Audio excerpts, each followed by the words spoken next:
Also, I gotta remember to hit record and not fuck it up like I did last of the Devil stream. Hello, how are you doing? How are you doing? How are you doing? How's your Monday? Yeah, I did the very unfortunate last of the Devil stream and I didn't hit record, and so I had to rip it from Twitch, which is not a ton of work, but more work. It is more work on my part, but it's a good backup to have. Slept most of the day. Work starts in an hour and a half. Ooh. I was like surprised. Speaking only tangentially related, I was hanging out with a friend and she was like, just prior to me going live on stream, I was gonna actually start the stream way earlier, and then I was hanging out with her and she was like, yeah, I have a dentist appointment. And I'm like, dentist? It's a holiday here in the States, right? Like, I would have thought like dentist people would have like closed their offices for the day, maybe. I was surprised. Work starts an hour. Today's a home day, non-office day. Nice. Don't have to go to the office. Congrats. Congrats. Work of fiction. This is a work of fiction. We are finishing Of the Devil tonight. Today? It's not night that yet. This afternoon. This evening, even. I've been led to believe that we have about 2 to 3 hours at most left of this episode. So we're going to do it. And then depending on if we stay on, maybe I check something else out here afterwards, but we're doing it. It's going to feel bad though, because fuck, I'm going to finish this episode and then there's not an episode 3 right now. I'm going to have to fucking sit on my hands and wait for episode 3 like everyone else. It's a very unfortunate situation. I have to stay awake quite a bit longer in a couple days, so I was trying to go to sleep as late as I could today. Oh, nice. trying to fix the old, or not fix, but trying to change the old sleep schedule. Started Xenoblade 3, 40 minutes or so. 40 minutes pale in comparison to the 8 hours I put in yesterday.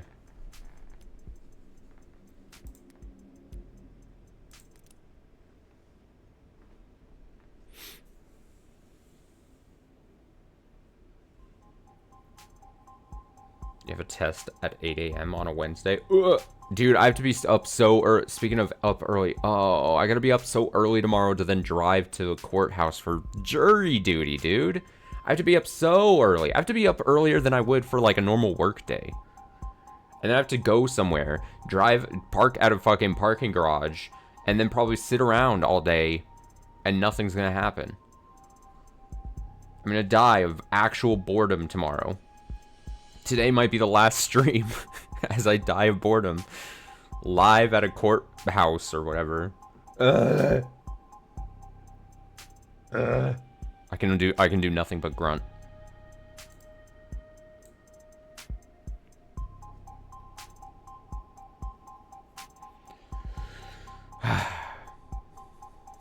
You never get selected. I think this is technically my 3rd time being selected for jury duty. I think the last time I got it was like 4 years ago, based on because like you go to a website here, or at least for where I live currently, and it like keeps track and record of like every time you've been selected and stuff. And I was like, when was the last time I got it? It was like 4 years ago. So then fingers crossed that I won't have to get selected in another 4 years. All right, so we are in a mid-trial area here. Like I said, I think I've reason to believe that we have like 2 or 3 hours left at most. So I'm excited to see how this wraps up. Thank you for clearing that for the court, detective. Do I have a log here? Let me see. Oh yeah, we just switched back into it because I think we were talking with, I think, maybe not. I don't know. Where was I? That was the same. Okay, thank you for clearing that for the court. Okay. One thing I did volunteer myself for is to work on elections. Oh, interesting. Interesting. Couldn't be me. I'd say it, but I would not. I would be.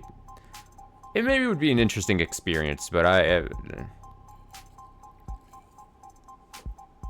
oh, yeah, work time off. That's a good point. Yeah, technically I'm not working tomorrow because of the jury duty thing, but I think I'd honestly rather just stay at home and work. And I have a few shits. I have a few shits. I have a few things to work on prior to before the end of the month that's coming up. So I'm like, also there's a chance that this jury duty extend. If I get selected and then it goes to like Wednesday, Thursday, I'm fucked. I'm so fucked. That was the same story he told me yesterday down in the lower wards. He and Reyes were the second on scene, so they focused on clearing the lower floors before meeting with Rogers. Good to have it on the record so I can look it over. Let me take a look at what that is, because we're joining mid-trial here, and I hope that doesn't fuck me over. Mostly lurking. Have fun in the game. Thank you. Appreciate it. Okay, Detective London testified that he and Detective Reyes arrived at the second pair of officers on the scene. As the second pair. Right. Rogers had already apprehended the suspect. We focused securing the area. Sunshine and I cleared the first floor. All rooms empty, but one was unlocked. Great.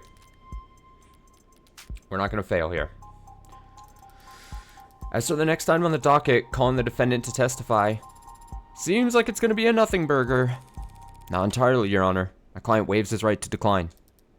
Does he now? Oh. I could have progressed like 3 sentences and gotten a better clean cut on the thing. Sosuke Ikaria. I'm a head of personnel security at the Ikaria Financial Group. And the IFG, that's a family-run small business mom-and-pop operation, I take it? Family-run. Well, Mr. Ikaria, feel like the court already has a strong understanding of the circumstances you found yourself in. How were you captured and tortured by these 4 known criminal associates, all of whom are now dead? How were you found standing over the body of Officer Chopin? I suppose all anyone can ask is, what do you have to say for yourself? I can only tell you what I remember, even if that's mostly pain. Oh, he's so brooding.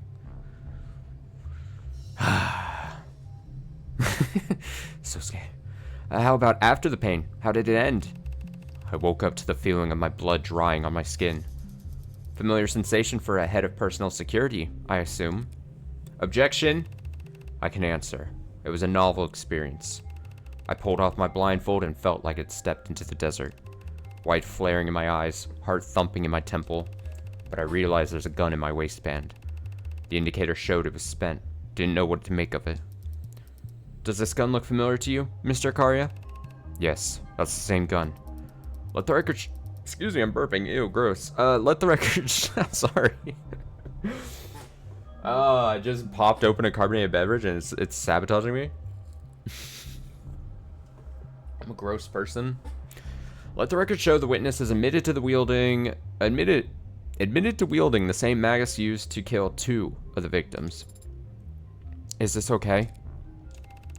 I stumbled forward towards the door, and past it, the whole room seemed red. And after that, you don't remember? Anything else you'd like to say to the court, Mr. Ikaria, before we vanish? There's one more thing I recall. I remember holding my sword. So he admits it. You remember holding your sword? Oof, that ain't good. It's very interesting of you to say, Mr. Ikaria. It was on the ground, and it's important to me, so I bent over and picked it up. Do you recall the next thing you did with that sword, Mr. Ikaria? No. The next thing I know, I'm being transported and read my rights. I see. Your Honor, do you feel we need to continue? The questioning? The trial. Ouch. Ready to begin cross-examination at any time, Your Honor. If you insist. Round 1, fight! Surely we're past round 1 by now. Cut bindings. Yoru. Magus. I woke up in that room blindfolded and in pain. Managed to untie my bindings and stumble forward. That's when I noticed the gun sticking out of my waistband. I was alarmed, but the ammo was already spent. When I stepped through the door, everything on the other side was red. All I could think to do was bend down to pick Yoru up off the floor. The next thing I know, I was in an ambulance having my rights read to me. Is it the bindings? I'm guessing it's the bindings. Sosuke, I think it's, I have a hunch. It might have even been that early sentence he said, where he said he untied his bindings. Bump, but I'm gonna check because it's been a few days. Where the fuck is the bindings? Where the fuck is the bindings? Cut bindings. I wasn't looking for cut bindings. Hardy cloth bindings found inside the room where Sosuke was held, stiff with dried blood and clearly cut with something sharp. Is it this? He said he untied them, but they were cut, right? I think this is it. That immediately was where my... Sosuke isn't lying about anything, is he? No, he's just subconsciously glossing over a certain key detail. All the trial prep in the world can't undo multiple concussions, I suppose. I think it is. Because it's gonna... What it's gonna do is manage to untie my bindings and stumble forward. Because what this is potentially going to call into question is that someone cut them for him, right? That's what this has got to be. Hi-ya! Oh, I finally got one on first try. Although I probably got one on first try before. But I'm going to act like it's a good thing, okay? I take my wins here. Sosuke couldn't have untied his way out of his bindings. Not when they were very clearly cut by something sharp. Objecting to a statement from your own client now? What do you mean, Morgan? These pieces of cloth were recovered from the room where you were held, Sosuke, and they're very clearly been cut. You didn't struggle your way out. You cut your way out. Yes, now that you mention it, that's right. But if I cut myself out first... Your Honor, the people ask that the defense do their testimony coaching before the trial begins from now on. As it stands, this has been a colossal waste of time. Yeah, I mean, this detail probably isn't important, right? It's very important, Your Honor. If he used a blade to cut himself free from his bindings, that means Sosuke couldn't have gotten free until someone handed him a blade. Meaning that the people's theory of a daring escape mid-interrogation is doing just fine. Thank you for asking. None of us in the court here today seriously believe this man, or his memory, can be taken as the truth. Then forget him and just look at the bindings. They're hard, physical evidence, and they had to have been cut by something sharp. What do you know that fits that description? You think it was Yoru? His captors kept him bound in that room most of the night, then cut him from his bindings with a sword to bring him into the main room for questioning, where he turned the tables on them before slaughtering them all. Badass. Well, counselor, are we done here? Could the katana have been used to cut those bindings? Looking at the actual bindings themselves...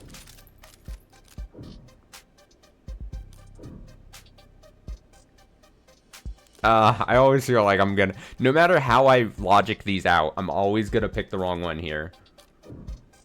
I'm gonna say no, and I'm gonna say she's gonna try to argue that it was a knife, a knife, or something. I don't know. Huh. Of course it wasn't the sword that cut those bindings. What do you mean? Oh, I got it right too. Oh my god, we're back. We're so back. I'm almost at 200 chips. I'm my embarrassment of riches and chips. The problem lies with the DNA. Your Honor, if we could please draw the court's attention to the forensic analysis of the bindings, you'll notice your client's blood, obviously. Yes, obviously. But upon closer inspection, you'll also see that blood from Miller was found as well. The poncho guy? Who was stabbed in the throat, as the court may recall, by your client's sword, as is no doubt still fresh in the jury's memory. Well, how can that be, Your Honor? What do you mean? Is it not sharp enough? What a piece of...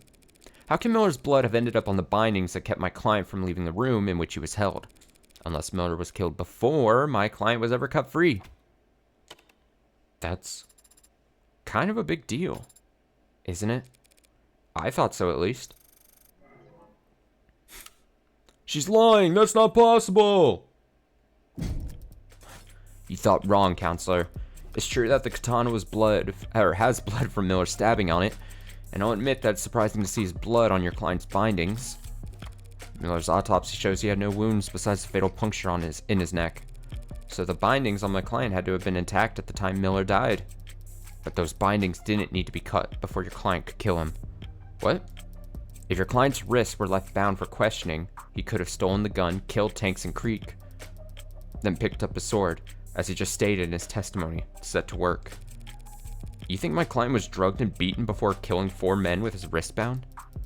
Hardly impossible for a man with his talents. And there's no other explanation for why he would have cut his bindings with a sword that, as you insist, must have already been used to kill Miller. No other explanation. Not even if he used something else to break out of confinement? Knife.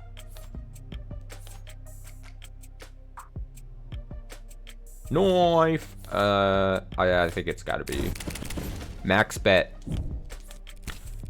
What if my client had simply used this to break out? What the hell is that? Way overcooked from what I can tell. It's a murder weapon, Your Honor.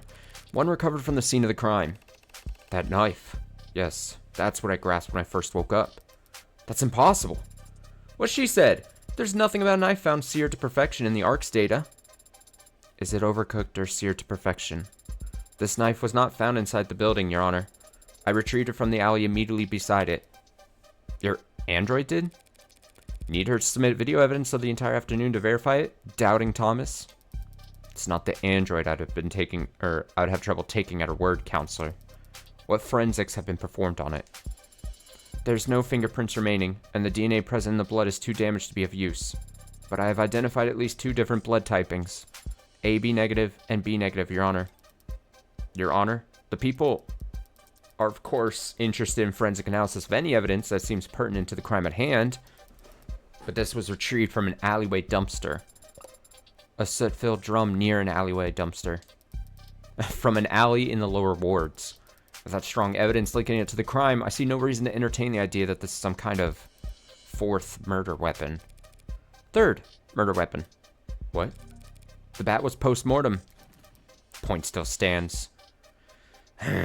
Well, how about it, Morgie? Any link between this totally not suspicious fire-broiled knife and our crime? Or should we just throw it back in the garbage? Again, it was a soot-filled drum by the garbage. Of course I have more to go on than mere proximity, Your Honor. I have proof right here that this knife was what Sosuke used to cut himself free. Whoosh! Cut himself free. Cut himself free. I have proof right here that this knife was what Sosuke used to cut himself free. Cut on left-hand finger. Bruises and welts. Is it saying he accidentally, like, hit his hand? Unbinding himself, cutting the bindings with the knife. I don't think they would do cut bindings a second time in a row like that. Cut with a sharp implement.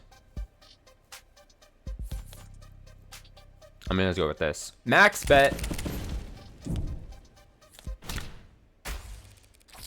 Just take another look at that.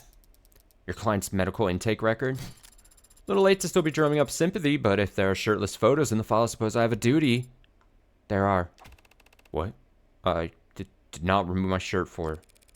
If I may please direct the court's attention to one specific item. Slight laceration found on left hand. What do you mean slight? Like a paper cut? More like a cutting board accident. Neither paints a very gallant picture, but if he had a cut on his finger when he was first arrested, then it must have been sustained around the time of his escape, like when he was using a knife to cut himself out of bindings while blindfolded. Yeah, that makes sense. Even a master swordsman can nick himself on the blade every now and then. His katana was found with a lot of blood on it, yes, but none of his own. Adonai is correct. Yoru was thoroughly tested and found to have blood residue matching Miller, Trey, and Officer Chopin. But not one drop was Sosuke's. Meanwhile, we have a knife right here, ready to be submitted into evidence and studied under every microscope the state can find. That just so happens to have Sosuke's exact blood type on the tip. AB negative. That blood type doesn't match anyone in this case's full file except for Sosuke.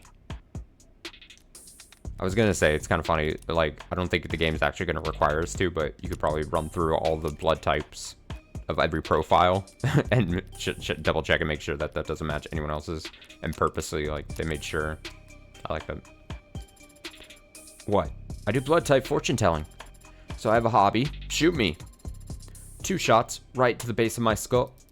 Counselor Morgan, perhaps you might grace us with all your grace us all with your formal request.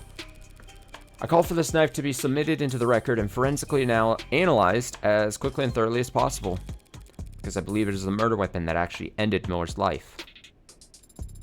A knife to the neck would be much easier to pull off than using the very tip of a sword. I'd hypothesize. Nice recovery. Perfect ukemi.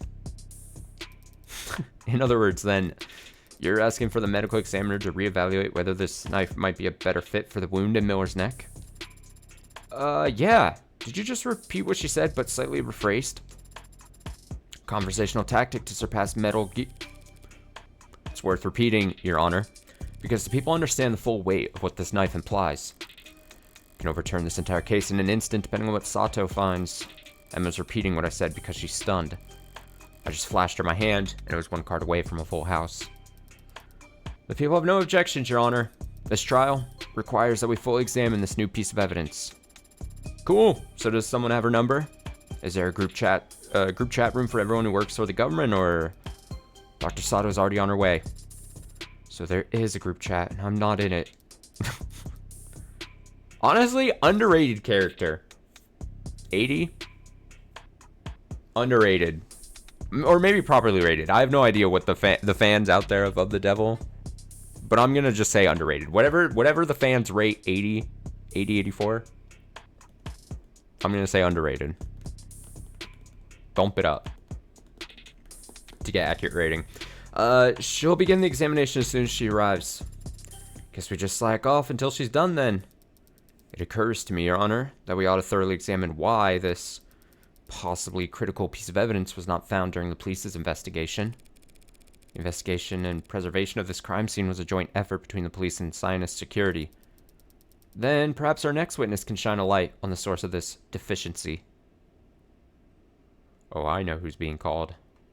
It can only be... What's her face? Han. Yeah, I remember the name. I'm so bad with names. Adelaide Han, site manager of Zionist security. I served as supervisor for the scene of the crime in case 356319-B. Wow, can I call you lady? Nah, babe. But what should I call you, though? Oh, snap? Well, you can keep calling me babe, or you address the adjutant as Your Honor. Awfully cool name for such a hot... Why the hell wasn't this knife found sooner? Well, I hate to throw a business partner under the bus, but we at Zionist security maintain the perimeters and stand watch over secured scenes. It's the cops who do the searching and flagging.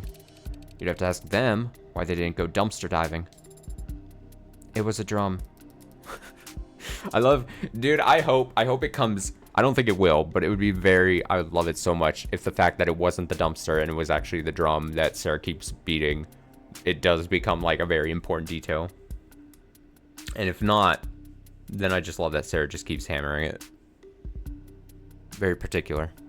She was the one who found it, so she's allowed to dictate the importance of how it's not a dumpster. The police aren't your business partners, though, are they? I don't understand the question, Your Highness. Zionist Security is a cell corporation owned by FIC Holdings, an offshore rebranding and effective pseudonym for Kim Acquisitions, aka the heart of the criminal organization operating in the lower wards that is commonly referred to as the Blue Blood Mafia. If you say so. Sounds like it's above my pay grade. Permission to treat the witness as hostile? Can I get popcorn first? Do you know why the state cooperates with the Blue Bloods to this degree? Why you're allowed to run your businesses and manage your petty fiefdoms? Petty fiefdoms? How about this? It's a free country and we're loyal, capitalist, tax-paying entrepreneurs. You got your own explanation? It's because you're insignificant. Damn. Shots fired. Neither you nor your organization are on trial here today. That's not a favor. It's not a show of respect. It's just reality. The state is slow to shift its priorities. You aren't the focus of this investigation.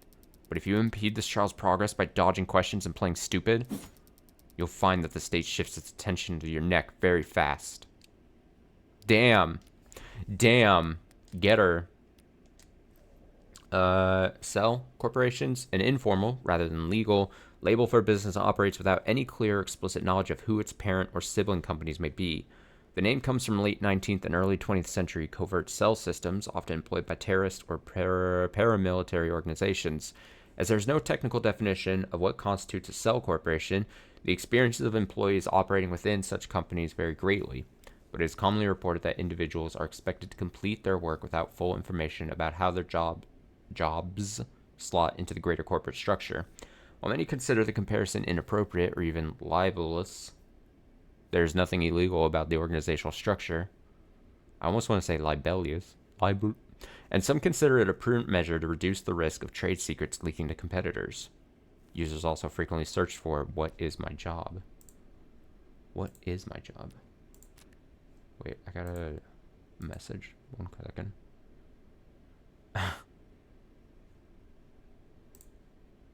Sorry. I'm easily distracted by Discord messages. Okay. Get out of here. You got questions for me then? Why wasn't the alley searched? Because the police found all the murder weapons within minutes. No rational person walked into that bloodbath and thought, gee, I wonder if there's a knife buried under a pile of ash in the alley downstairs. Your witness, counselor? My turn. Oh, I'm so good at the 21 game. The 21 game. If my hunch is right, it'll be critical that I gather as much information as possible about the scene of the crime, and the ways in which it changed after I left. When did Zionist security first arrive on the premises, ma'am? Midnight. About 2 hours after my client was arrested. You sure? Checked my messages and saw the time right on my phone when we got there. You were there yourself? Trouble with being a site supervisor, you gotta stay on site. A lot of naps and parked cars. Han let slip a few details about the building's setup when we first met. Time to get it all out on the record. Ba-da-bum-bum, ba-da-bum-bum, bum-bum-bum. Security. Do you know who owns the building that these crimes took place in? I don't. Do you know who installed the security features on location?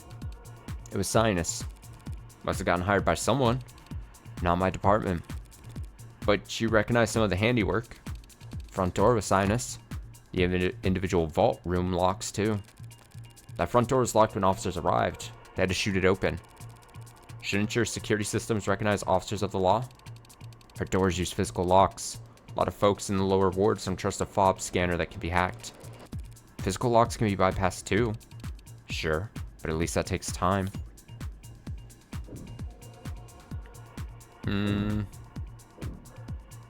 Do all the doors require keys?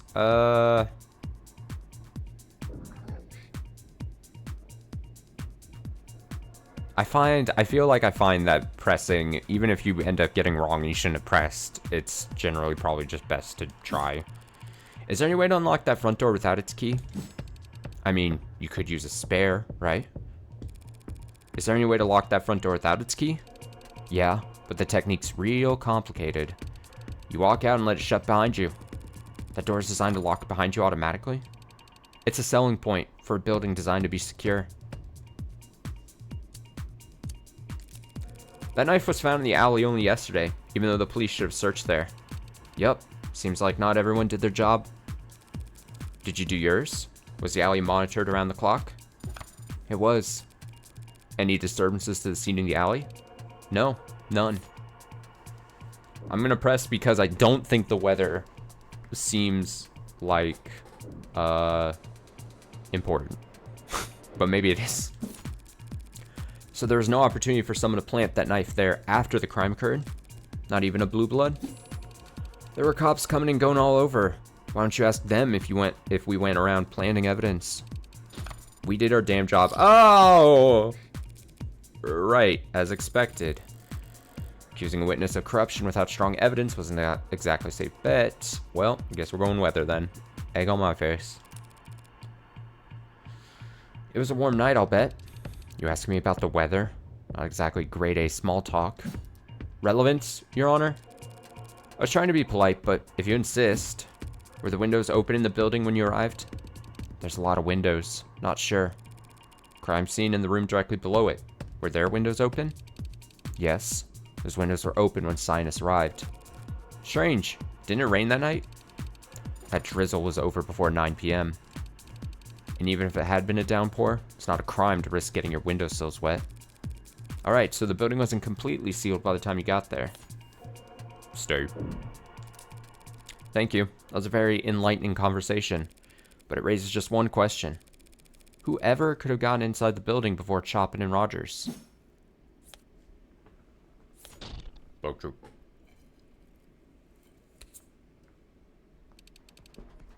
The hell are you talking about? Your Honor, perhaps Counselor Morgan might narrow down her absurd attention-grabbing claim first, so that the people can properly eviscerate it. Yeah, what she said. Someone got into the building before Chopin and Rogers did. That's become obvious. What are you talking about? Only way into that building was through the front door. Chopin had to shoot it down. Are you suggesting that he didn't even try turning the handle first?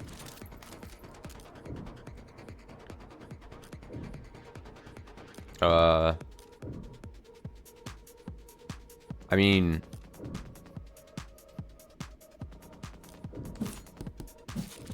No, the door was definitely locked when these two arrived. This witness has testified that the door was designed to lock itself automatically. So it was a trap. Was that a trap? The game wanted me to... I was like, I'm pretty sure we can confirm the door was locked. But I was like, should I raise just because Morgan's working on doing something? So it's impossible for the door to have been left unlocked. As you say, but in that case, if we know that the front door was locked all night, and we know that the master key was found on Creek's body on the 3rd floor, then where do I even... What the hell are you trying to say anyway? Just that they used the spare key. Oh, spare key. How convenient. But completely unfounded. Witness just testified that a spare key is the only other way in. But there's no proof that a spare key even exists. Probably not. No. Probably. So how about I show the courtroom where it was hidden instead. Drum, dumpster, fire escape, sound system. Okay, it's not sound system, not fire escape. Dirty rain marks around it, signs of being moved. I'm gonna say it's probably dumpster. And I'm not a coward. Full bet. The dumpster? What is your obsession with presenting evidence found in the garbage? I'm going to ignore that comment, and besides, there wasn't a spare key in the dumpster. It must have been underneath it. Got her ass. What? Is that true? Hey, don't look at me. I have no idea what she's talking about. That dumpster has clearly been moved, as indicated by the markings left behind from dirty rain in the lower wards. We can all see those marks, Counselor, but it could have been moved at any point after the last time it rained down there. The witness just testified that the last time it rained was 9 p.m. on the night of the murder. So what? Your claim is that a spare key to the front door was left underneath the dumpster? Not so dissimilar from leaving a spare key under a potted plant, or a setting stone, or a Biwa statue. This isn't anything like either of those examples. That dumpster is massive, and its wheels are long gone. Correct. So if anyone had moved it after police had arrived, the cops definitely would have heard it. If it was moved after the rain stopped and before Chopin and Rogers got there, that narrows it down to sometime between 9 and 10 p.m. And, of course, someone would only bother to move a dumpster that heavy if they knew what they would find underneath it. Someone like... and of course, someone would only bother to move a dumpster that heavy if they knew what they'd find underneath it. Right, and it was moved after the rain stopped and before Chopin and Rogers got there, that narrows down to sometime between that. So we have Tanks, Han, Creek, Chopin. My thing is, through elimination, I don't think it'd be Tanks or Creek.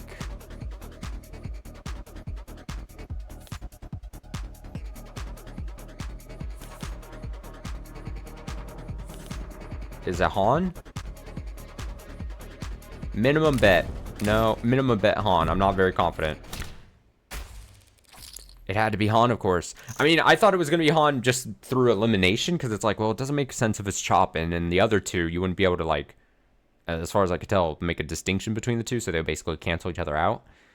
But I'm like, I mean, of those four, I guess, I just wasn't confident in the final, whatever, victory for me. It had to be Han, of course. Counselor.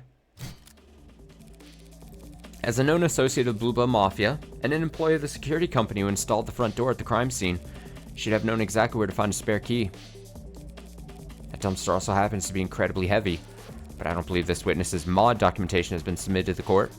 Could you estimate for us your approximate lifting strength? You lift with your back, not your arms, lady. Pushing strength, then. Me? Couldn't push over a flower. Fact is, you're just bullshitting. There's no proof for any of what you said. We could check for your fingerprints on the front door. You'll find them because I've used it plenty of times. It's my job. We could check for your fingerprints on the dumpster.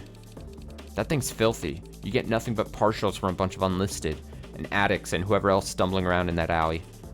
Would we? Don't know. But after you do, I might just recall how I nearly puked when I saw that crime scene, and how I might have stepped out into that alley to catch my breath. Would you believe I rested my hands on the dumpster then? This line of question is unproductive, Your Honor. Counselor Morgan cannot substantiate her theory because the fact is, there's nothing strange about Han's prints being on any centimeter of that building, and when she spent nearly 2 full days patrolling it. True, fingerprints won't be enough. I need something more impactful. And I've got just the thing. What? Han was there that night. She was there before the police ever were, and she was there long before scientists showed up at midnight. And I can prove it right now. How? Exactly. What? I'm going to prove how she got there before the police did. What the hell is that? Adonai, did you really have to do that again? What is happening right now? Oh, it's the buzzer thing, the security buzzer thing. This is a simple whistle. Every time I press it, every ad in the courtroom picks up a rather nasty frequency, as does any phone with the proper receiver app installed. So, should the witness be excused so she can answer her phone, Your Honor? You brought that shit into the courtroom? Where exactly was this whistle found? At the scene of the crime, of course. Near where Creek's body lay. Police must have disregarded it as a keychain or toy. Didn't anyone ever teach them that when you find a button, you should press it? That's the exact opposite of what you should do at a crime scene. Yesterday, Dr. Sato testified that Creek was alive for several minutes after being shot. If he pressed this whistle even once in that time, the witness's phone would have started getting alerts. As I've demonstrated to the court just now. Anything to say for yourself, Miss Han? Did someone install the app on your phone as a prank? This reception has a limited range. Lower Wards is a tight-knit, high-density community. How far could you have been? Far? I was in the area that night. Doesn't matter what range she was at, Your Honor. The defense claims that Han entered the building with some kind of spare key, letting the front door lock behind her to block Chopin and Rogers, but those 2 officers did enter after they shot the lock, at which point they didn't run into the witness. Creek was shot at around 9:45 p.m. Considering the time it would have taken Han to arrive and retrieve the spare key, she would have only been a few steps ahead of Chopin and Rogers. After coming so far with your brilliant spare key deduction, are you now going to claim that she simply ran away? No. At that point, she would have had to hide. Hide. Hide. Hide. First floor vault? Front door? I don't think it's front door. Dumpster? I don't think. No. Max bet. Since I didn't see her, logically, we must conclude that she hid in one of the rooms on that floor. That is logical, but is also entirely conjecture. Not this time. Detective London's testimony established the possibility. Remember that the good Detective London testified earlier? Rogers had already apprehended the suspect, so we focused on securing the area. Sunshine and I cleared the first floor. All the rooms were empty, but one was unlocked. Can you teach me how to speak brackets out loud later? That's funny. 2 police detectives have sworn that one vault on the first floor was found unlocked. Unlocked, perhaps by a spare master key? Is that some kind of big deal? Your Honor, what Counselor Morgan is proposing would put the witness behind Officers Chopin and Rogers as they proceeded upstairs. Not a bad place to be, if you want to do some backstabbing. You've got to be shitting me. That's some creative geometry you're employing, Counselor. Imagining the witness as somehow getting positioned behind Tariq Chopin. yet somehow remaining invisible to the eyes of Officer Rogers. Ugh, that's non-Euclidean crime scene recreation. Very novel. Her insult sounded really smart, so I'm inclined to agree. I thought I had something, but when I tried to put the cards on the table, how could Han have gotten behind Chopin on the 3rd floor? Was Rogers distracted at the window, maybe, or... Wrong question. Getting ahead of myself, trying to work backwards at this point. I should have asked what Han could have done to get in a position where she was able to kill Chopin. I should first ask what Han would have done to serve her own interests. Your Honor, there's some testimony I'd like to the court to hear once more. If you could access the stenography protocol. The what protocol? Was I supposed to be taking minutes for this meeting? I can recall any testimony you want to review, Adonai. If Han won't self-incriminate, then the only testimony that could give me a clue as to her actions would be... I don't think it's London's. I don't think it's Sosuke's either. Rogers, probably. Recite Rogers' testimony from yesterday. Start from after they entered the building. Dude, I'm not making any mistakes today. I'm on fire. We're on fire for the finale. I know as soon as I say that, though, it's I'm gonna go to shit. Just start messing up everything. Start from after they entered the building. What are you fishing for? We heard a loud slam. Chopin gets all deadly serious and insists I stay, and he goes ahead. That's it. Sound Rogers heard from the alley, the one that made Chopin want to form a pincer. That must have been when Han moved the dumpster, disposed of knife, landed on dumpster, disposed of knife. Loud sound would be landed. The sound the officers heard was that of someone fleeing the scene. Out the window, down the fire escape, and onto the dumpster. It's a bit of a drop. Even a dainty suspect would make quite the racket using the dumpster lid to break their fall. Your Honor, if we have to entertain this thread of conjecture, might we at least ask for proof that it ends somewhere impactful? I hear ya. Counselor Morgan, take this one seriously. You're telling me what? Or you're telling me that? What exactly are you accusing this witness of? Are you prepared to accuse Han of having murdered Tariq Chopin?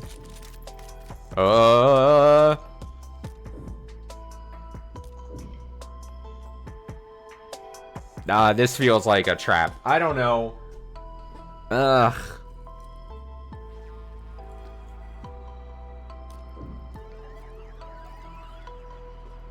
I'm gonna go...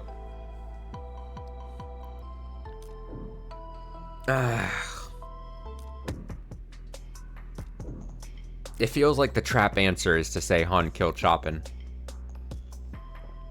I'm gonna regret this if it's wrong. If my theory is right, then it was the sound of Han fleeing the scene that caused the cops to split up. In other words, at the time she left, Chopin was still alive. No, she's been uncooperative and has lied on this witness stand, but she didn't kill anyone. Oof, that was anticlimactic. I mean, perjury? Who even cares? Perhaps now, Your Honor, the court can get back on track and bring this witness's testimony to a close. And considering the fact that she may very well have perjured herself, I think it might be a better use of the court's time if we cleared the room for the remainder of this witness's testimony. No objections, Your Honor. Okie dokie. Bailiffs, clear the gallery and move the defendant to a holding room. They're forcing us out. What the hell? Hey, tag along, would you? With Sosuke? Can't let someone with a concussion fall asleep, right? I'm certainly not still concussed at this point. See? He's delirious. Trust me. Very well, Adonai. Good luck. Nice. I was even right on that one. I can't fail today. Buy a lottery ticket. Place empties out faster than I thought. No gallery, no jury live feed, no bells and whistles. You just give your testimony to the defense, the people, and moi. Then, when you're done, I gotta watch them argue over whether or not I should add it to the record. So, you think I got something contentious to say? Sorry, but it's just gonna be more of the cold shoulder. What I think is that you're scared. The hell? Of what? Who? You? An audience. What, the pigs? You think I give a shit what any of them thinks, says, does? Even if any one of them might leak what you say back to the old guard? What's an old guard? The ruling faction among the Blue Bloods, who used young bloods like this witness as their cannon fodder. Where'd you learn all that? You binge a late dine special? Knowing Emma, she just learned all this from... Matter of fact, I did. Old guard knows where my loyalties lie. I'm no snitch. So now there's someone to snitch on? I don't help state prosecutors, and I definitely don't help Ikarian lawyers. Court's already emptied out. We can sit here in silence if you like. 15 minutes of nothing, and then you walk out. But when you do, someone's gonna make assumptions about what went on in here. Telling me I'm screwed if I do, screwed if I don't ain't exactly got me feeling. Sosuke didn't kill Creek. Maybe you don't care if an Ikarian dog goes down for a crime he didn't commit, but how do you feel about the person who did put that hole in Creek's chest toasting to the news of the verdict? Screw this. 9:47 p.m., night of the murders. I got the alarm on my phone. Knew it was Creek, because the whistles all have specific frequencies. Gotta set them into your device if you want to listen for them. Creek had nerves like ice. Strong bluffer. Wouldn't press that button unless he absolutely had to. I ran. It's fastest that way. On foot. Usually is, in the lower wards. I knew where the spare key was. Helped set up the whole damn place. Doors, keys, soundproofing. Stepped inside and I'd just gotten my phone light out when these two idiot cops came up. Reds and blues, but no siren. Trying to be some kind of movie shit. I thought they were gonna shoot me. Then I heard chopping getting ready to break the lock, and I knew they were gonna shoot me. Used a spare key on the nearest vault, dipped inside and prayed they would just head straight upstairs. Lucky for me, they did. You followed after them? At a distance, but yeah.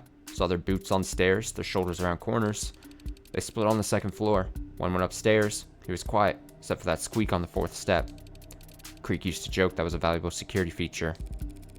They separate on the second floor without any prompting. Other one was stomping around the second floor, so I was able to keep my distance. Always knew exactly where that one was. Then one shouted down. He shouted, saying that everyone was dead.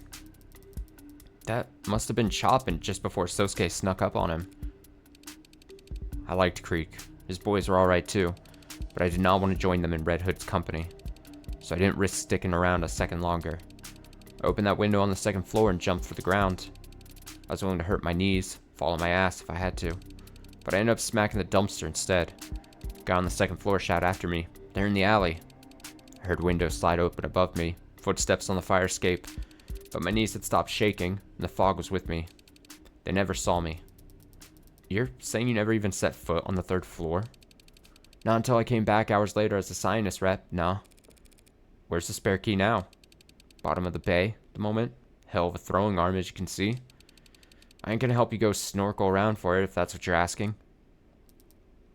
Well then. The people thank you for your testimony. You've cleared up a number of oddities surrounding this case. Though none of the answers you provided have changed the fundamental facts of what the defendant is accused of. Not quite. She was in and out, counselor. Didn't even set foot upstairs.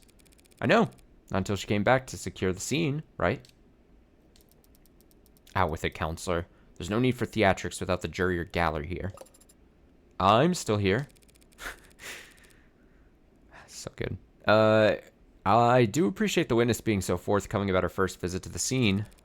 Now I just need her to explain why she started covering up evidence when she returned.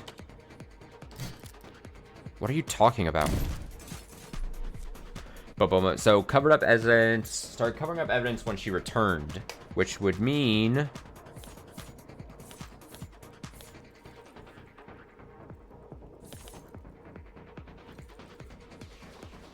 it's got to be either red ink or scrap of paper. In room below crime scene was hidden by trash. What was on the scrap of paper? I don't think it's scrap of paper.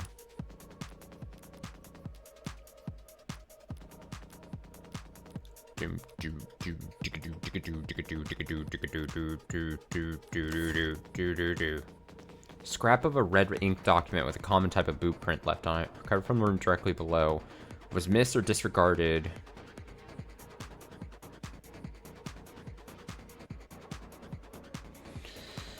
Or red ink.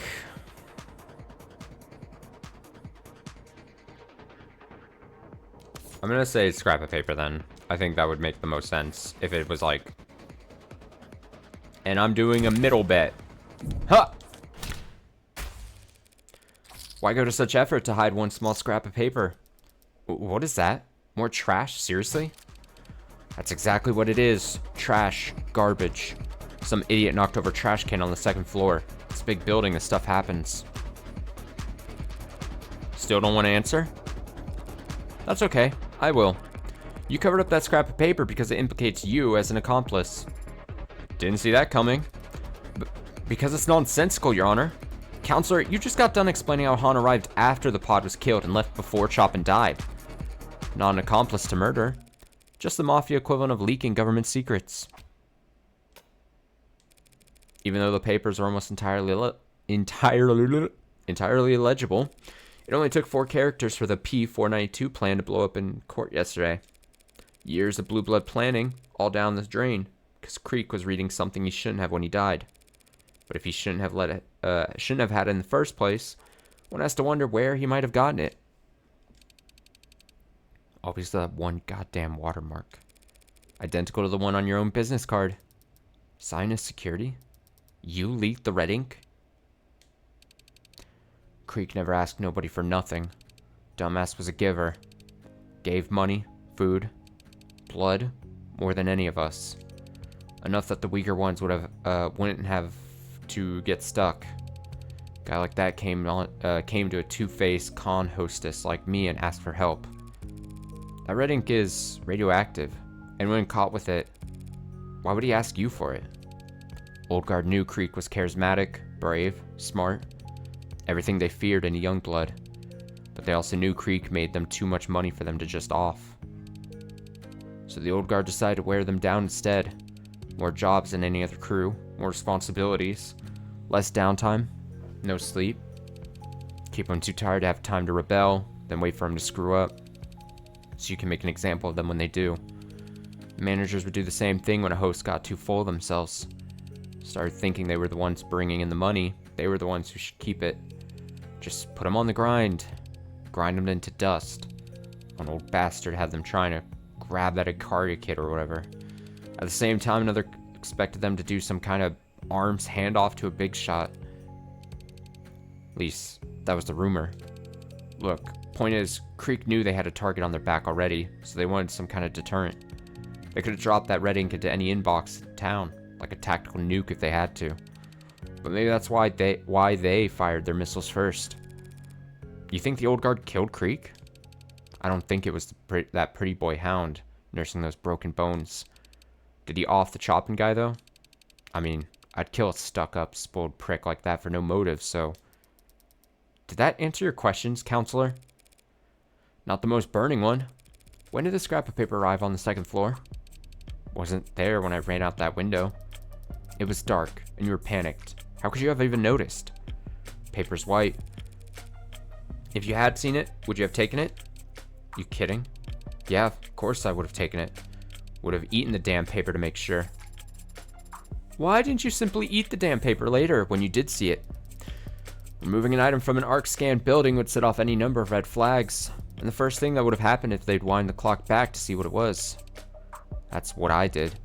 Looked back to see how the hell I missed it, but the damn thing was in every pick the ARCs had, right from the beginning. Knocking over trash to hide it was the best I could do. Low reward survival tactics. Hide in numbers. If the scrap wasn't on the second floor when you left, but it was on the ARCs from the start, that means Reyes' body cam saw it by the second floor windowsill, the one that connected to the fire escape. Your Honor, I believe we're done with this witness, even though all that we've managed to establish is that someone went from the third floor to the second floor without taking the stairwell. Someone circled around. You got all that from one paper? Am I stupid? I ask myself that all the time. Am I stupid? Just because those papers originate on the third floor? If that scrap was found by the windowsill, someone could have taken the fire escape. Exactly. Could have. Someone could have. But obviously, they didn't, because then they would have run right into Dr. Sato. She has some evidence, or DNA, or whatever. Maybe even an updated autopsy report, if you even care. Should we let her in? Your Honor, you're the one overseeing the trial, so I can cry if I want to. Open her up! And kick the flirt out. Hey, Miss Morgan. That Ikarian dog didn't kill Creek's pod. No, he didn't. You gonna find out who did? Not your job, huh? Guess I deserve that. Finding Creek's killer is not technically my job either, Han. But if they're brought before me, I can promise I won't hold anything back. Appreciate the sentiment, but I'm not gonna hold my breath. And I won't tell any of the other young bloods to hold theirs. Ugh. Consider it a threat. Consider it a promise. Oh, it's Sato again. Still awesome design. Cool character design. Big fan. Alright. Phew. Lots of news to break. I'll leave the interpretation of the good and the bad to you two. That's cool. Just imply I'm the ugly. It's fine. Counselor Morgan's hypothesis stands. This knife matches Miller's entry wound. Well, how about that? And matches the wound better than the katana. Consider what we discussed yesterday. I'd be ready to say this is definitely the murder weapon used to stab Miller. But I've had no luck. Nope. But I've had no more luck with DNA testing than Sarah did. You weren't able to get anything? Nothing in that range of admissibility. However, like Sarah, was able to perform blood type analysis on the blade. Did she also lick it like Sarah had to? And while I also found AB negative and B negative samples on it, I found one more blood type as well. A positive. 3 people cut up with one knife? This can't be hygienic. As long as you don't stick it in your mouth, you should be fine. A positive blood? Who was there that night that had A positive blood? Should I run through all the profiles? Also, let me clear this. A positive blood. A positive blood. Can you easily cycle through these? I never even checked. It's her! It's Barrows! It's Melissa Barrows. She was at the scene of the crime. That's crazy. A positive. Choppin'? I mean, the answer is probably going to be... Oh, it's Daimani. That's funny. I don't know. It's probably going to just tell us, right? Or I'll select Choppin' if I must. Your Honor, these findings bring a rather alarming fact to light. If Dr. Sato believes that Miller was most likely stabbed by this knife and not the katana, that means that this knife was also the source of Miller's blood on Sosuke's bindings. So either my client killed 4 men while cycling between a gun, a sword, a bat, and now a knife with his wrists tied together, all before ever stopping to cut his bindings, or he was still in captivity when the Blue Bloods were killed. But wait, that almost sounds like an alibi for 4 of the 5 murders. Oh shit, the music? That is not an alibi, Your Honor. Merely an increasingly strong shadow of a doubt. The jury can decide that for themselves. The facts surrounding Tariq Choppin's death still stand. Sosuke Ikaria was the only living individual in the room Choppin was killed in. Sosuke Ikaria is the only person with his fingerprints on the katana, something he corroborated with his very own testimony just a short while ago. And the defense's theorized fleeing suspect has already been revealed as incapable of committing any of these crimes. Yes, but unfortunately for the people's case against my client, there is evidence that completely overturns our understanding of how Choppin died. Bum bum bum bum bum bum bum ba-dum. So...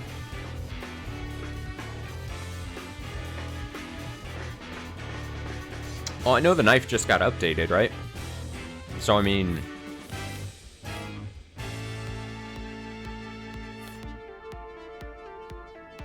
I think it would have to be the knife. Max bet, I'm not a coward. The knife that Dr. Sato just confirmed was used on Miller? Very likely used to kill Miller, yes. But definitely used to kill Choppin. What? What are you going on about? Blood typing.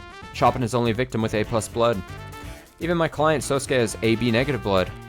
Yet Dr. Sato just told us that A+ blood was found on this knife. That blood could have come from nowhere but the single fatal wound identified on his autopsy. Chopin's blood was all over that scene. The knife could have fallen into it at any point. Check.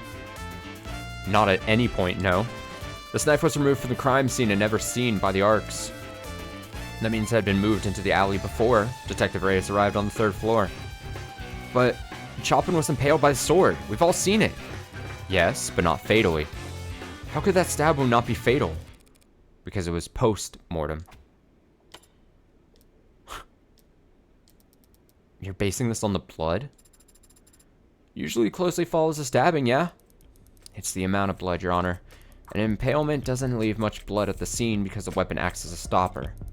I assume the amount of blood at the scene was the result of the sword being jostled afterwards because the wound had been aggravated. But this knife turns that idea on its head. Yes, Chopin was stabbed in the heart from behind, but it was most likely with this knife. He collapsed on the floor dead, then the knife was removed, and his corpse was impaled with the sword in the same wound. Leaving a mark on the floor? The sword was only then moved around, increasing the wound size and masking the initial knife's entry wound, while utterly soaking the floor in blood. It's a possibility. If I may, Your Honor? This may be just a possibility, but it's the possibility that makes the most sense to me. It explains the irregularities with the victim's substantial blood loss, the pattern of the wound, and the indentation on the floor. Might make medical sense, Dr. Sato, but the sequence of actions you described are not those of a rational human. But wanting to frame Sosuke for the murder seems pretty reasonable, and stabbing the corpse with his katana would be corpse with his katana. I said corpse with his katana would be the best way to do that.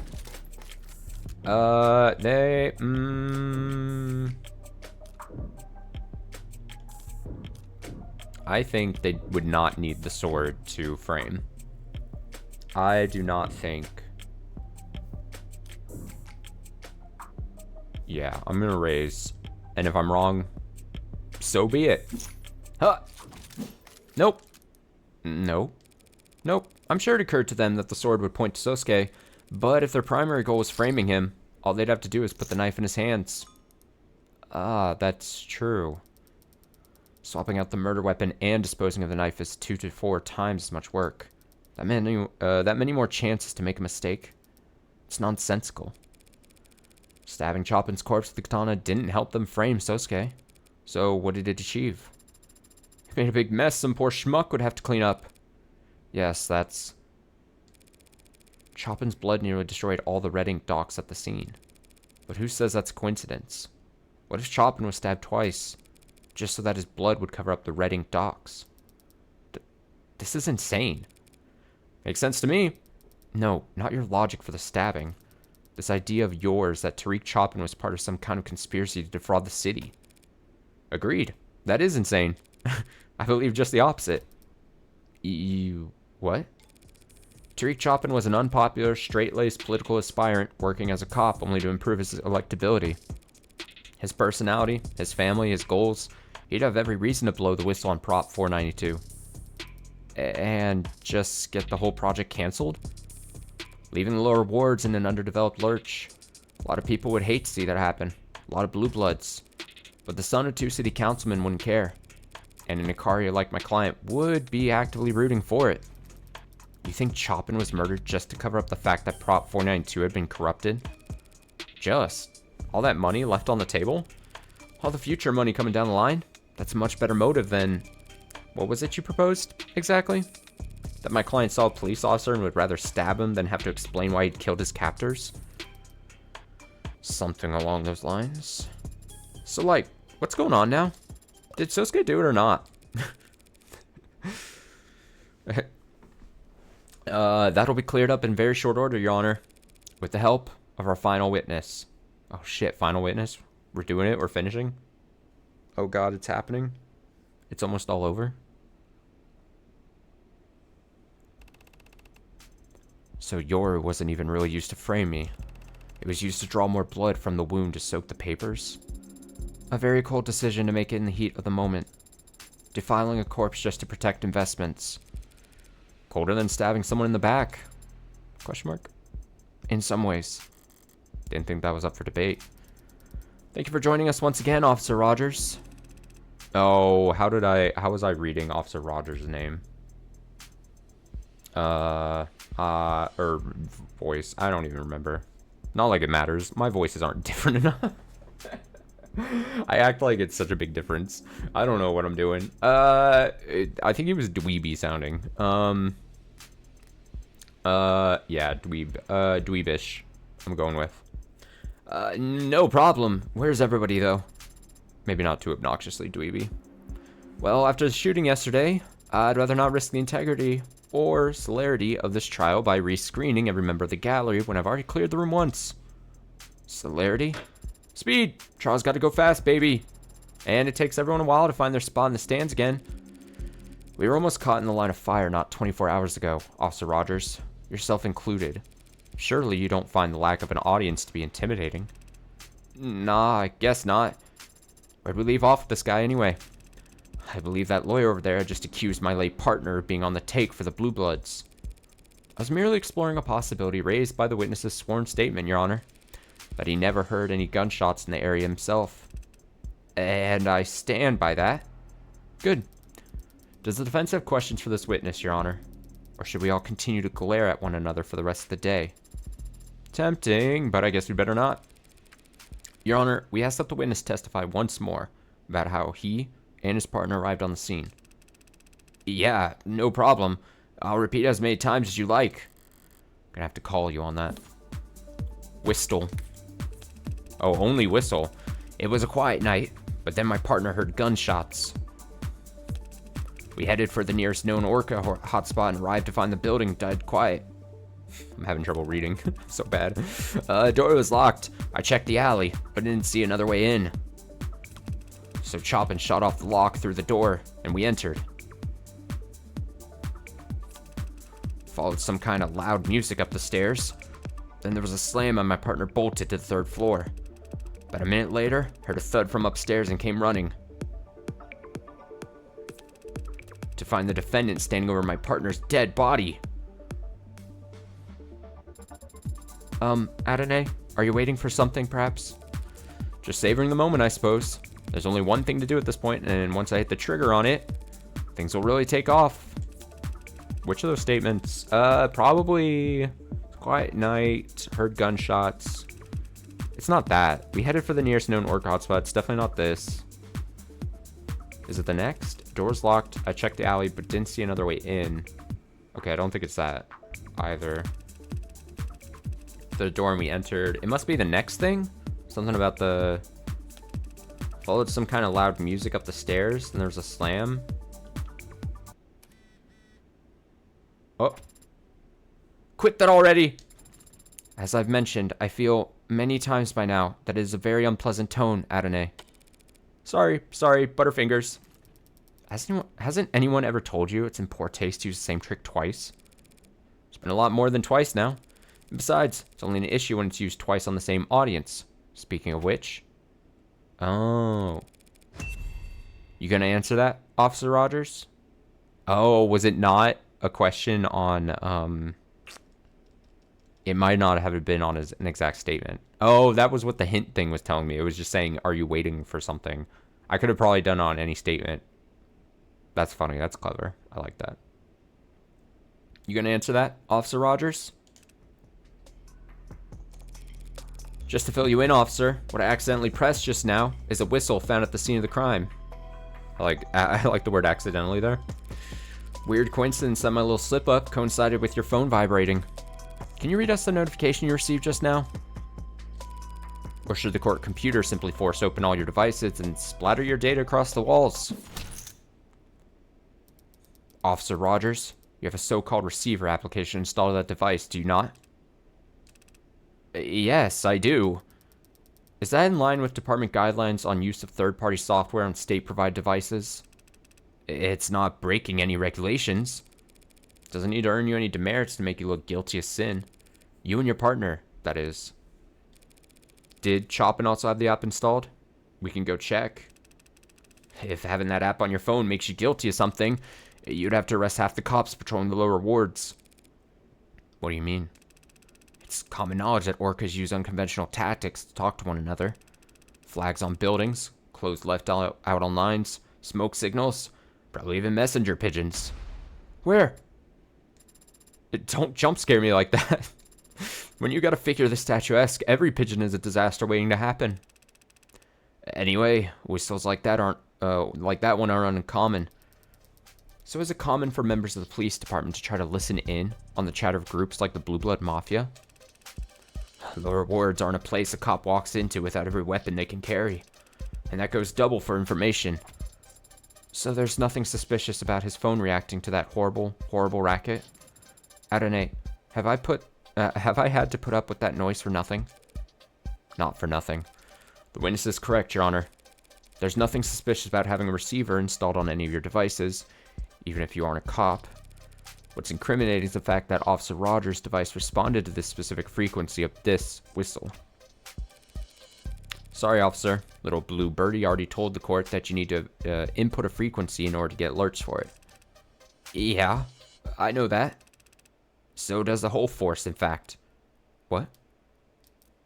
I see. The hell is she reading over there? Officer Rogers, testify about this anonymous tip that the police department received last night. Oh, haven't seen the submission myself, but came through the department network straight to everyone's inboxes.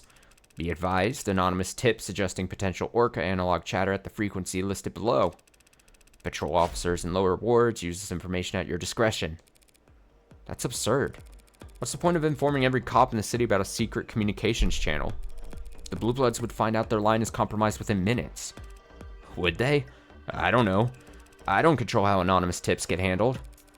But as soon as you got an email telling you there might be criminal communications occurring at a random frequency, you tuned into it right away? Believe it or not, I'm a little concerned about criminal communications these days. Having seen my partner murdered by an Orca right in front of me, barely 24 hours before, nearly getting shot myself. Back up. You saw the moment of your partner's death? That's news to the court. You know what I mean. Your Honor, the tip was submitted, and the frequency was spread throughout the police department network. Likely because the Blue Bloods believed it to be compromised, having already been used as a scene where 4 of their members died.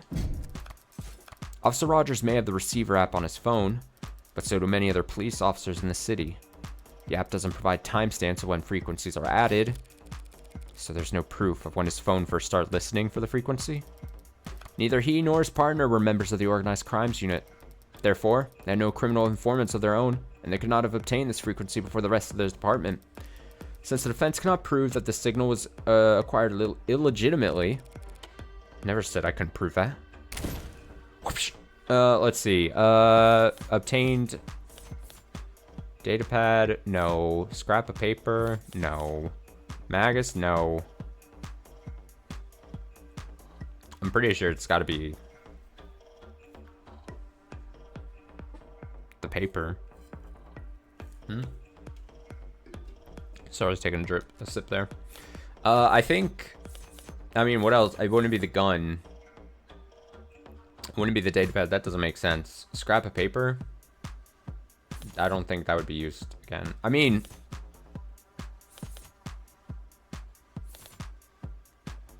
I'm going with this. Fuck it. Minimum bet, though. Unconfident. The rating documents found under Chopin's corpse. All those pages, all that text. Frequency could be hidden on any line. Even if that was somehow true, which it isn't, what would it matter if the officers acquired... I took a hit. Okay, I got cocky. It's fine. Couldn't have said it better myself. Alright, fuck it. Scrap of paper, max bet. This is how you do it. You bet small on the first one you're unconfident about, and then when you've narrowed it down, you're like, okay, then we'll triple down on the other one. Is this not right? For your consideration, the scrap of paper found on the second floor. The frequency could have been found on it before the rating degraded. Even if that was somehow true, which it isn't, what would it matter if the officers acquired... Wait, is it the data pad? It can't be the gun at this point.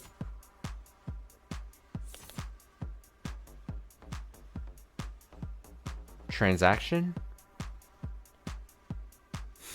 Whatever. Go for it. Creek's datapad. They could have pulled the frequency off of a file hidden on it.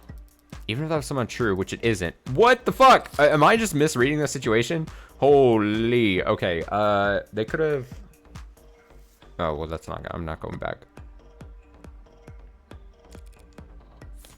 Oh, shit, it's the gun. Shit, I'm an idiot.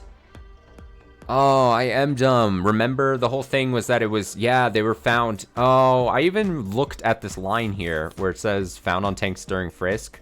So he was frisked for the gun, and then they probably, probably something around the lines of, like, they exchanged the information in exchange for not confiscating the gun or something.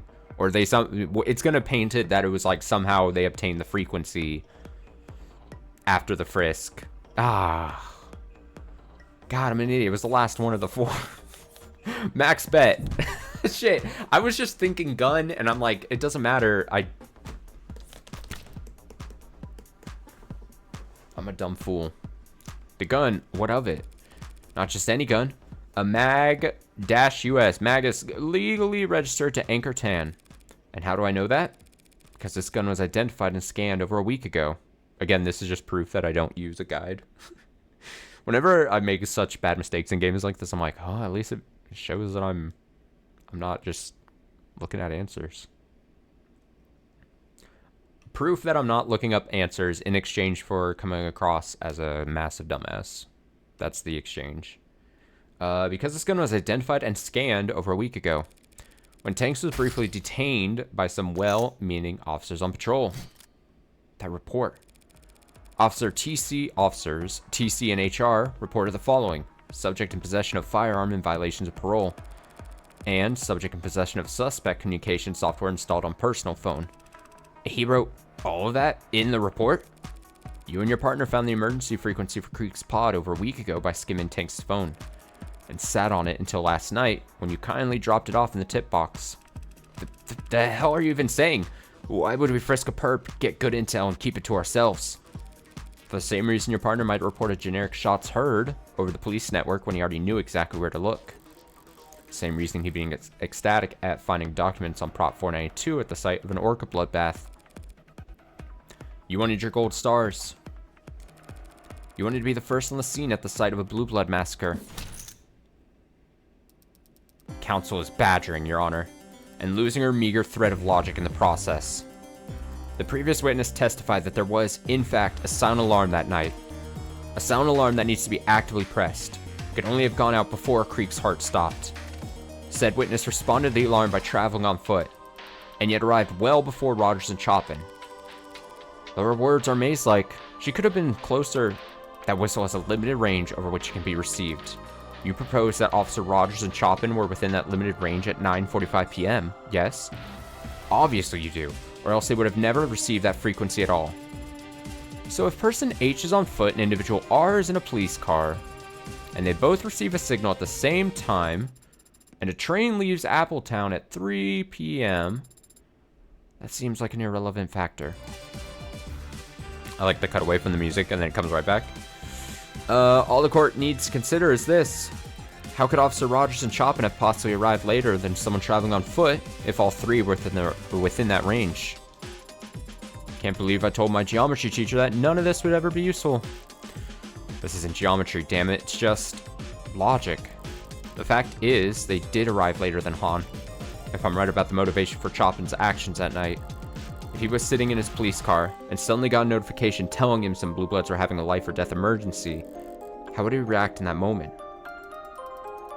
It would seem that the defense does not have evidence available to address this contradiction, Your Honor.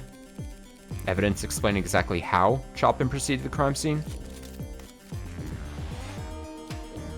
Fuck it, raise.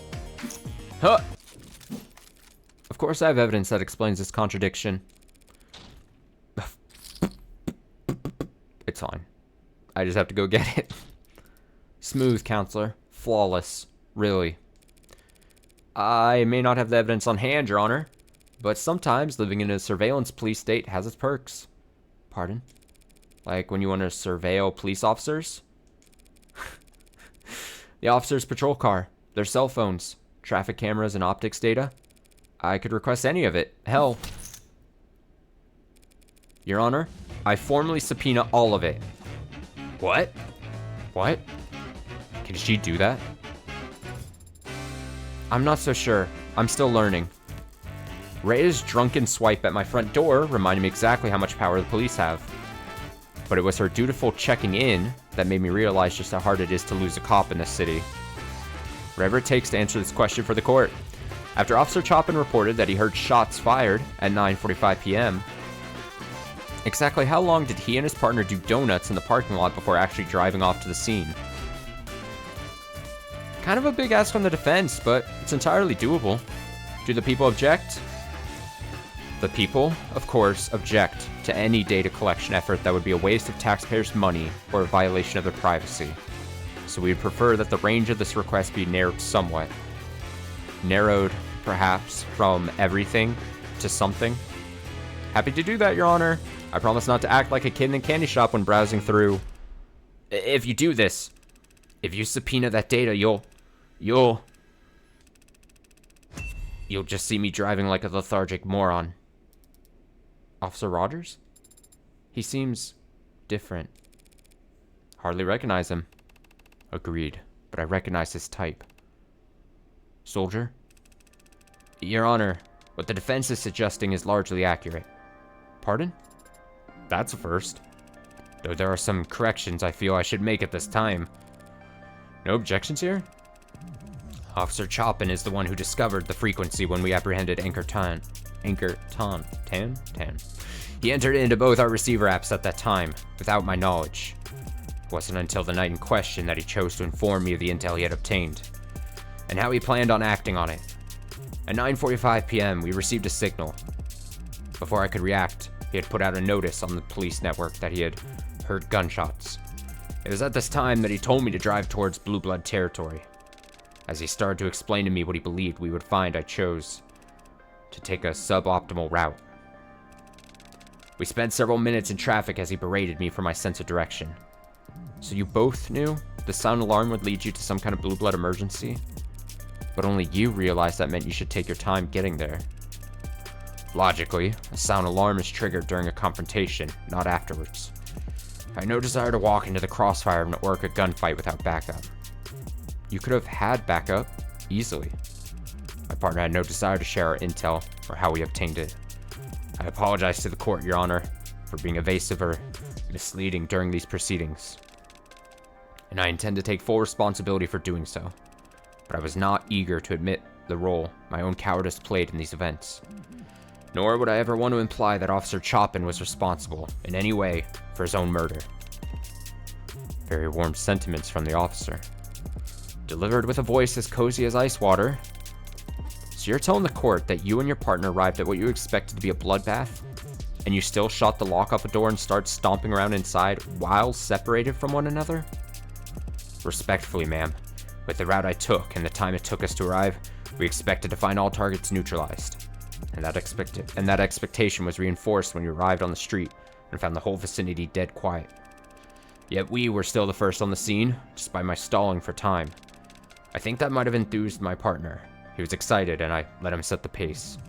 It's my deepest regret that I agreed with his request to split up. First to arrive on the scene? We know that wasn't the case. A Blue Blood got there well before you and your partner. That's what you were talking about?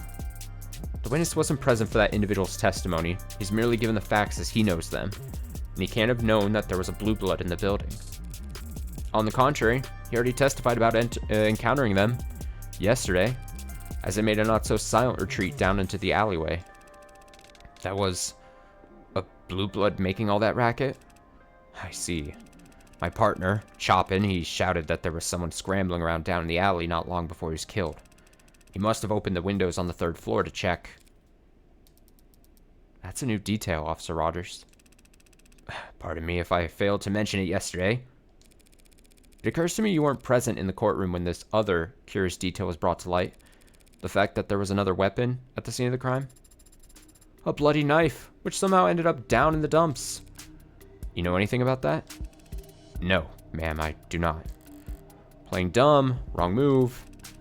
But I do know scientists is a bunch of amateurs with conflicted priorities. Explain this to the court then. Forensic analysis has already shown that this knife was the murder weapon used to stab Miller, getting a healthy amount of his blood on it in the process. It's also been established that this knife must have been what my client used to cut his own bindings. If you say so. The evidence says so. If the defense isn't interested in asking the witness questions, perhaps they'll answer mine. What does that have to do with Officer Rogers? Everything, of course. Allow me to show you why. Bum bum bum. Whistle, I don't think so. Med records, I don't think that would be a thing either. Saw unlocked first floor, found Rogers arresting Sosuke. It's got to be testimony. I'm gonna max bet. I'm not a coward. I'd rather be wrong. Let's go. It's gonna be wrong. We know for a fact that Sosuke had to use that knife to cut his bonds. And Detective London has testified that Officer Rogers apprehended Sosuke alone. So why can't the officer who apprehended the man, last known to be using this knife, tell us how it ended up in the alley? That is a question well worth asking the witness. I have no idea what you're talking about. When I found your client, he had the magus and he had the sword. The sword he had stuck through my partner. This knife you're talking about? Where'd you find it? In the trash. Drum. Commit to the bit, Sarah. Down in the alley? Well, then some crime scene tech idiot must have thrown it out thinking it was bio-waste. Or some sinus lackey tossed it as a prank. I wouldn't know, because I spent hours being debriefed in the room on the 3rd floor when they set up the arcs. I spent all night in a room with my partner's corpse. Never took a trip down to empty the recycling bin. We all know the knife was with Sosuke at one point, and we know it ended up down in the alley later. So it stands to reason that someone had to walk it downstairs and out of the building. If Rogers never left the room all night, then someone else must have moved it.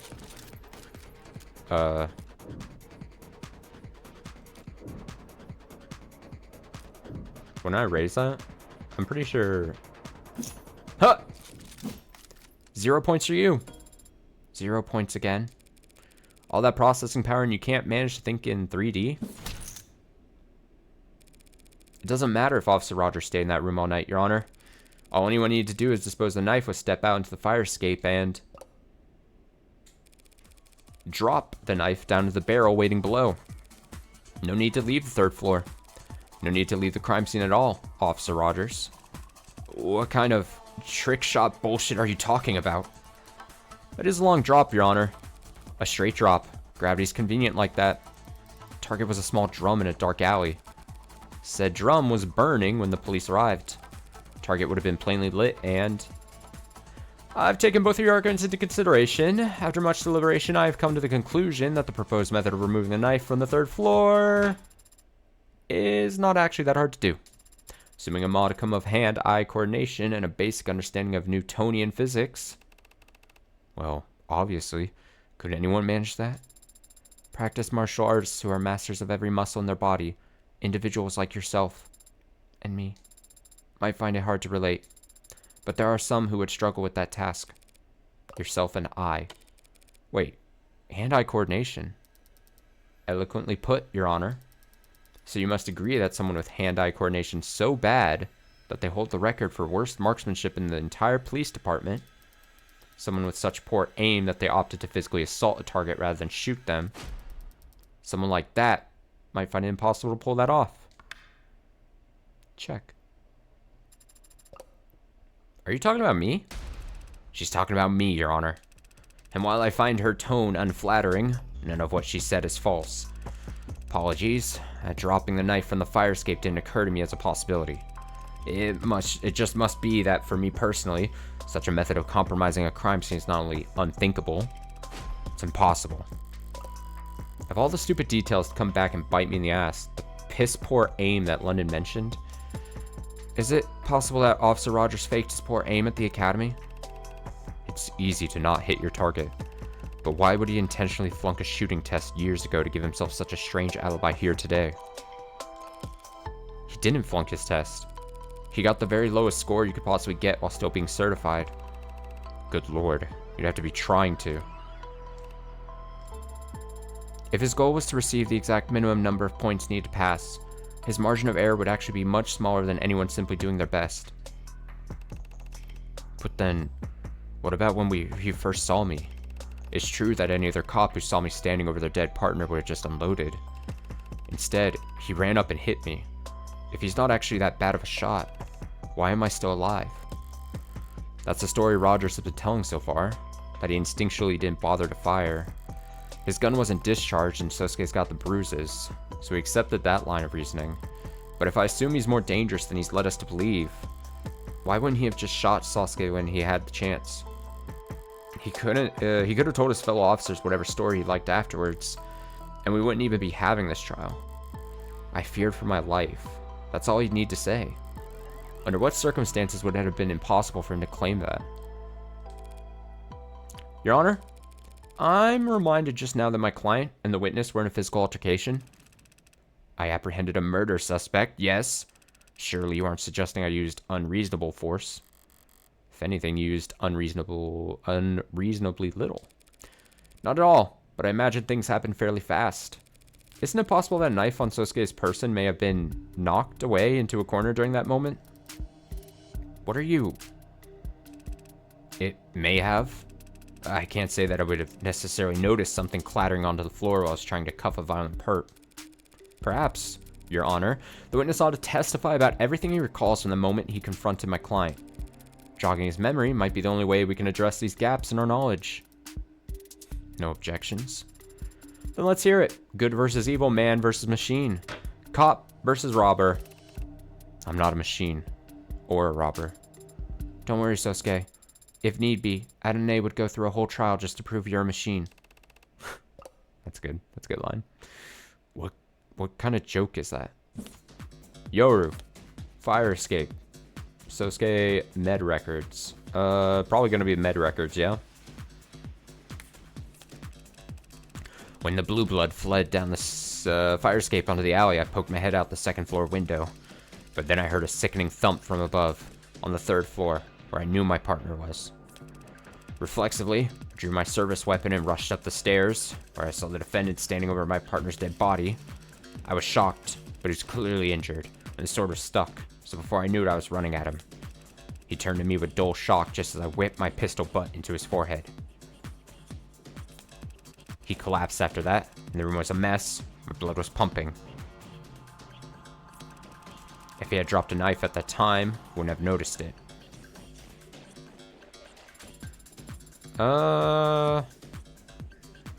Despite his change in posture, he's still telling the same story. Yeah, he hasn't changed his tune, but he is giving more detail than ever before, and one of those details is about to bite him in the ass.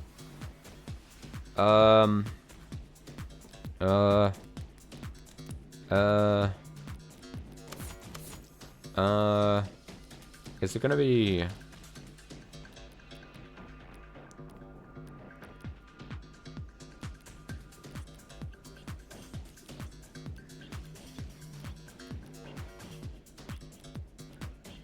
I'm thinking.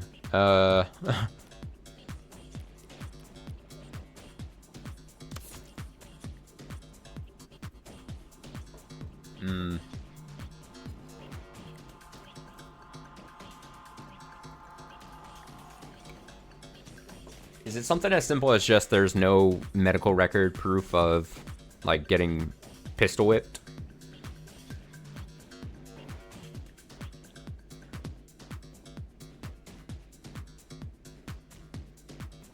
Bruises to left eye, busted lip, broken nose. It might be. It might just be the simplest thing, yeah? Maybe don't overthink it. It's the most detailed statement he makes during this thing, so that makes me think that that would be then the thing to question. Unless it's one of these earlier things and then fire escape, but...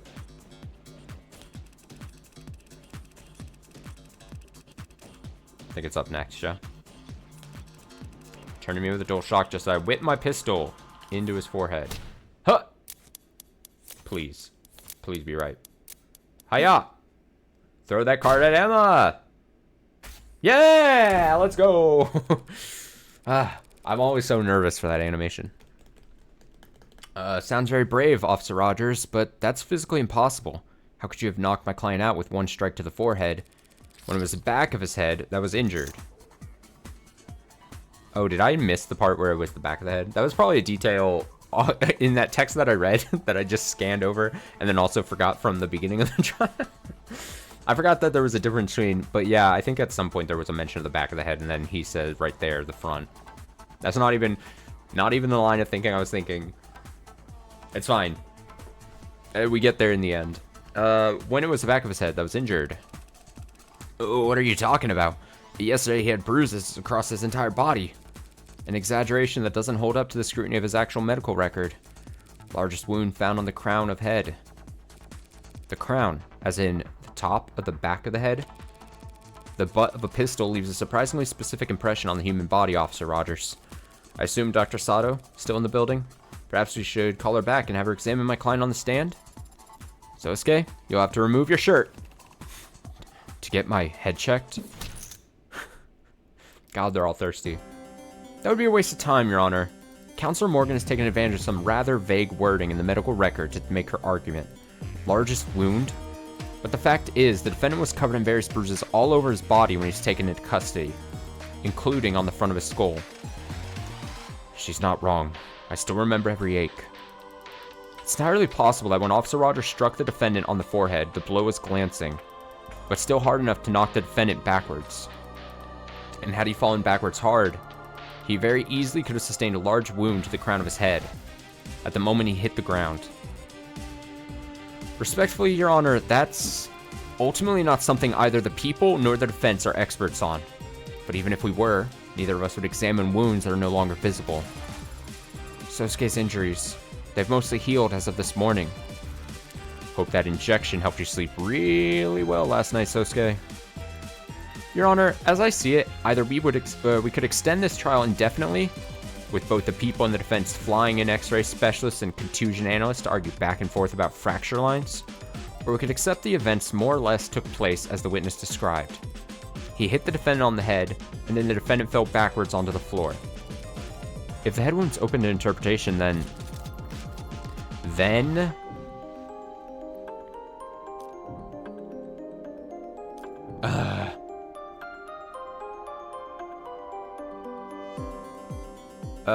I'm gonna stay. I want to raise so bad, but I'm gonna stay. It is possible that events took place exactly as Rogers has described. But if that's the case, Sosuke would have fallen onto his back, and yet the medical records tell us that he was covered in blood on the front of his body. Oh, I got it right. I'm so good. Safe again. Officer Rogers claims that Sosuke was hit on the forehead and fell backwards, but what would he have been fallen onto? In that room? Probably blood and guts. Yuck. You're exactly right. All kinds of firsts happening in the courtroom today. He would have gotten blood all across his back, but that's not how he looked when he was arrested. The medical report clearly states that he had blood on the front of his body, telling us that Sosuke could have only fallen forward. And what of it? Maybe he did. Maybe he turned his head weird while trying to dodge. Things happen fast. Don't try to bullshit a bullshitter. Fast enough that you may have, in fact, actually struck my client from behind? Yeah, maybe. Took him by surprise when he was no threat to you? What? No. Easy target to knock out at that point? Makes sense why you wouldn't use lethal force in that scenario. No, he was... The guy's got nearly a full head on me. True. I don't deny it. Which makes it highly unlikely the witness could have simply hit him on the crown. If things happened as you say, and he had the element of surprise, he would have simply aimed for the easiest target possible, the one easiest to reach, the center or bottom of the skull. Not quite. Excuse me? I never said that my client was standing up when this happened. You mean he was asleep? No. Considering that he was struck on the crown of his head, it's obvious that at the time, Sosuke Ikaria was... I don't... On the ground, bent over? On the ground, bent over? Bent over on the ground. Still bound. Bent over on the ground. just keep going back and forth. I'm trying to think if like saying them out loud, it like my head's like, oh yeah. I mean, really.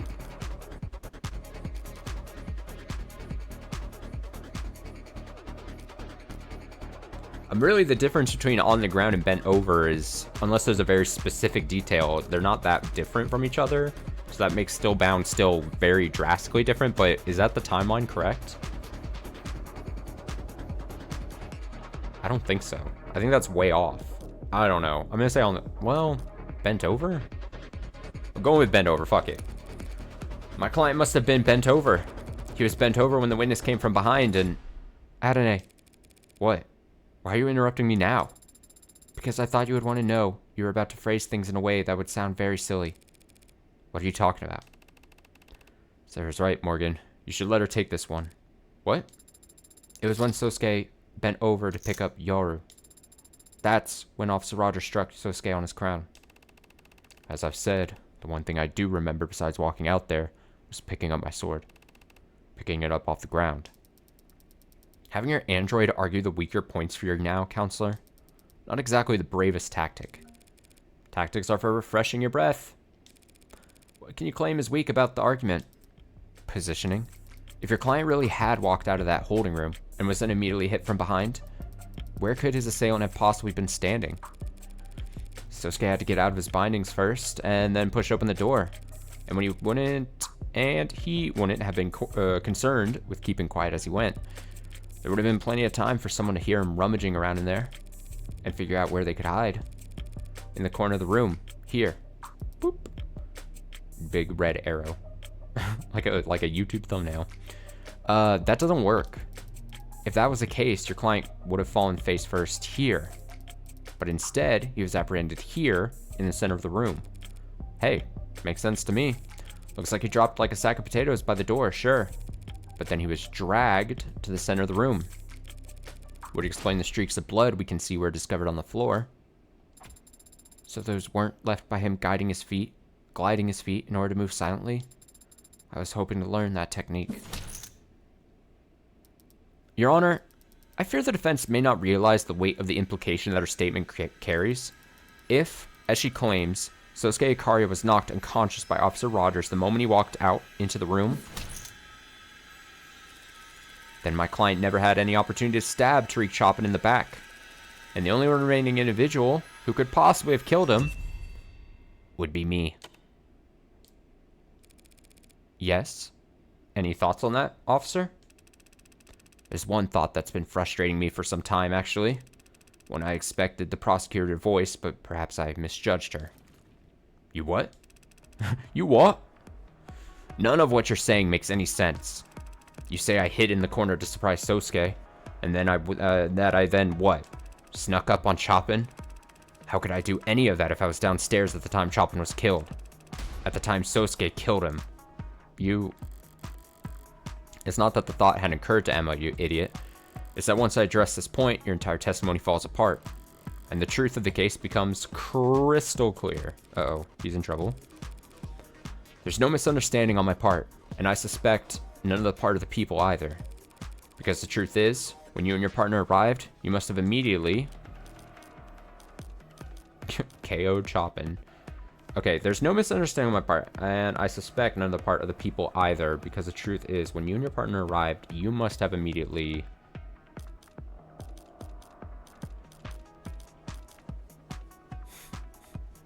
KO'd Chopin is calling to me like the Green Goblin mask wanted me to pick it. I think it's taking the lead, yeah? Because that was the original thought, was that he had... So this would be a big change from if he had then gotten into the room. You were the one who took point, not your partner. Excuse me? Chopin shot open the lock, sure. I believe that. He was the one all gung-ho about coming there anyway. But after entering, you went ahead of him while he covered you. What? You already told us you wanted to stall, wait for backup. If Chopin charged forward, you couldn't slow him down.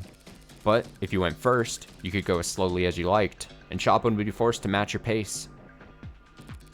You were the one who cleared the room and shouted down that everyone was dead.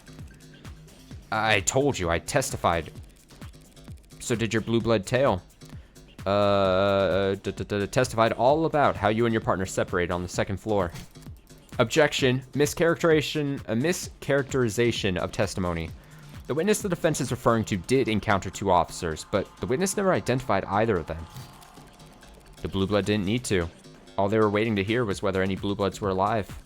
So, after Roger shouted down to Chopin that everyone was dead, they bolted out the second floor window. And when Chopin shouted someone was in the alley, Officer Rogers opened the windows behind Creek's body to try and spot the runner. Then, he ran down the fire escape to try and follow them, only to give up when he saw there was no ladder to get down with. It's entirely possible that Chopin yelled that someone was in the alley from the 3rd floor. Scene of the crime is soundproof, remember? No one in that room would notice a commotion in the alley unless they'd already opened the windows to check it. So, since Chopin yelled about it, he had to have been the officer who stayed on the 2nd floor. This blue blood rat of yours just misheard, or they're lying. There's no proof for any of this. Yes, there is, officer. Yes, there is, officer. Is it receiver app? Scrap of paper. I think I'm a very visual person, so I need to see the text again while I'm... Also, as I'm, like, reading, I think as I read text, like, through a visual novel thing like this, I process, like, 75% of it. But the other 25% of me is, like, trying to just make sure I'm barely speaking coherently and reading correctly, and I still fail at that. So I gotta, like, reread just the little bit that I need to review. Just to make sure I don't make more mistakes. So since Chopin yelled about it, he had to have been the officer who stayed on the 2nd floor.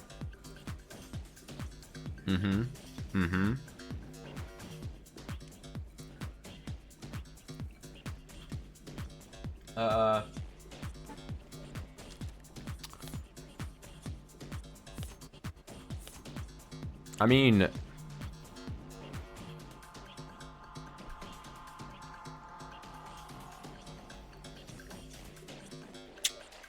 Shit. Blue blood, all they were into here was whether any blue bloods were alive. So after Roger shouted down to Chopin that everyone was dead, they bolted out the 2nd floor window. And when Chopin shouted someone was in the alley, Officer Rogers opened the window behind Creek's body to try and spot the runner. Then he ran down the fire escape to try and follow them, only to give up when he saw there was no ladder to get down.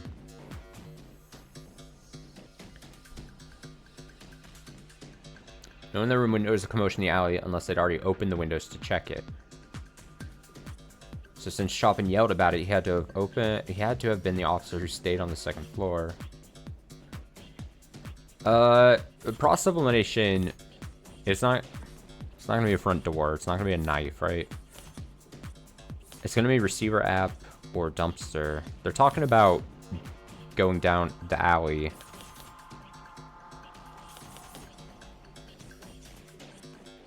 I think it's this. And again, I'm not a coward. Go. The dumpster from the alleyway? Yes. Rogers used it like a trampoline to jump down from the 3rd floor and back up. Okay. Very creative, counselor. Oh, shit. It's fine. Sorry, I should have read what the fail text was there.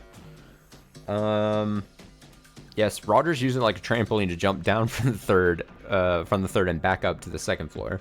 And then Emma said, very creative, counselor. You may have a promising secondary career in children's literature after you're disbarred.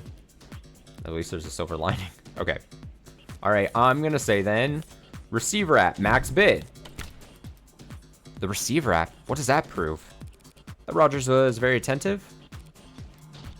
Wait, oh, I've totally misread the situation now. What am I doing? Oh, God. At least say something, damn it. Okay, wait. Okay. Wait a second. Okay. Well, now we're down to 3.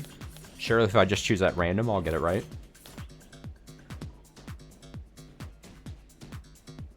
Is it front door?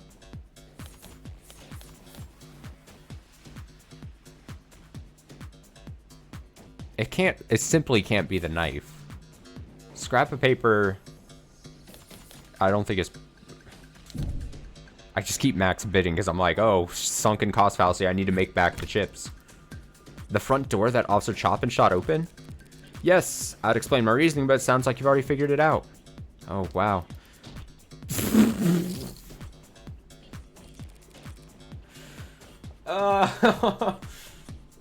Brilliant move, counselor. I mean, you never know. It could work. What? Am I... Knife. Scrap of paper. I've lost the thread so much on this one. Shit. I mean, good thing I had so many chips to lose. If anything, I'm just being generous and returning some of these ill-gotten chips.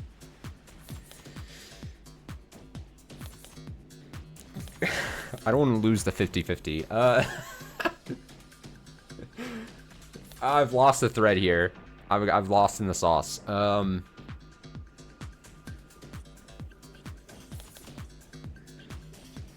Fuck it. I don't even know. I don't even do. Oh, music is dimming. This surely is the right answer then.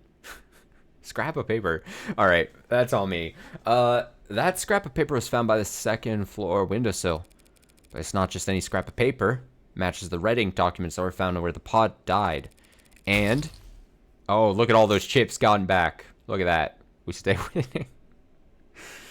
And it happens to have a partial boot print on it, proving that someone stomped from the crime scene down the fire escape and onto the second floor. That doesn't prove anything. Your own client could have left that boot print. My client was arrested barefoot, remember? You should. You did the arresting. Then maybe Chopin. If Chopin was the one who brought the scrap down from the third floor, that would put him behind you, meaning you couldn't have walked in on him being attacked by Sosuke. Counselor, even if we accept that Rogers was on the third floor and then moved down to the second, the sequence you're describing ends with both officers reunited on the second floor, with neither of them dead. But obviously, Chopin did proceed to the third floor because that's where he was killed. So now we're back where we started. Back where we started? You're forgetting one key detail in this new sequence of events. At the time the officers reunited on the second floor, my client was already unconscious. Meaning the only person who had a chance to kill Officer Chopin was, in fact... None of this shit matters. This lawyer's trying to accuse me of killing my partner?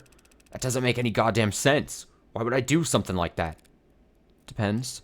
What? Depends where you live. Not uptown, I assume. What is it? What's it to you? Single bedroom?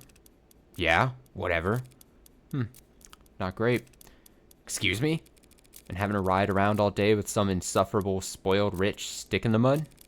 Knowing the whole time that your job, your whole goddamn police department, it was all just a bullet point on his resume. Counsel is badgering the witness in lieu of making an actual argument. Apologies, Your Honor. I'll state the motive plainly. Prop 492 was corrupt. Blue Bloods and worse would profit off of it at the city's expense. But it would also bring economic relief and badly need repairs to the lower wards. Might also stop the canopy from, just falling down and crushing everyone who lives there. But a climber like Chopin wouldn't care about any of that.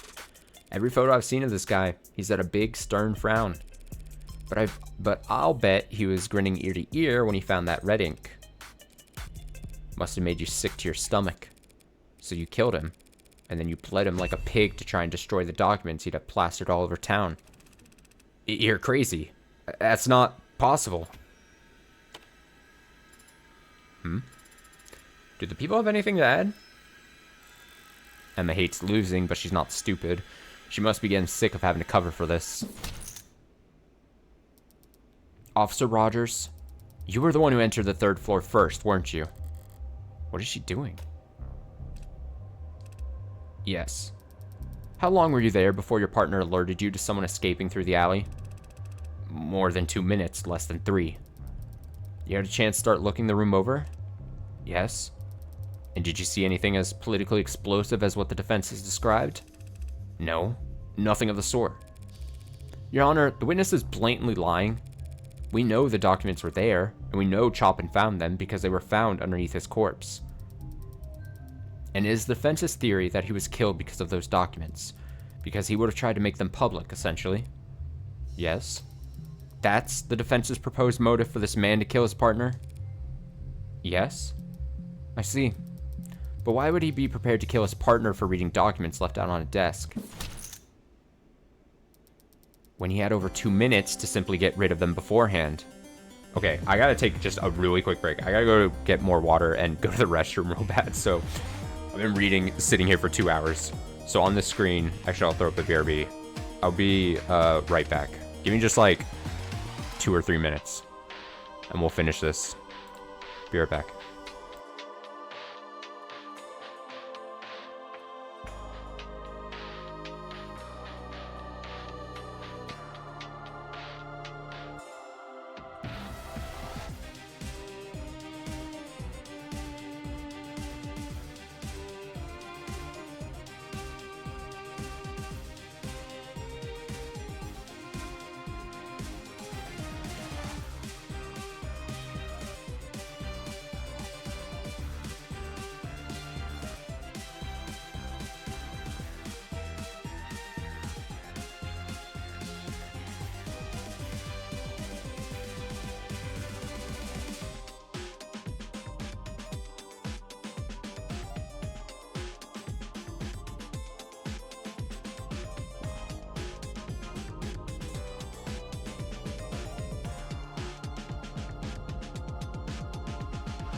Alright, coming back. Told you it'd be quick.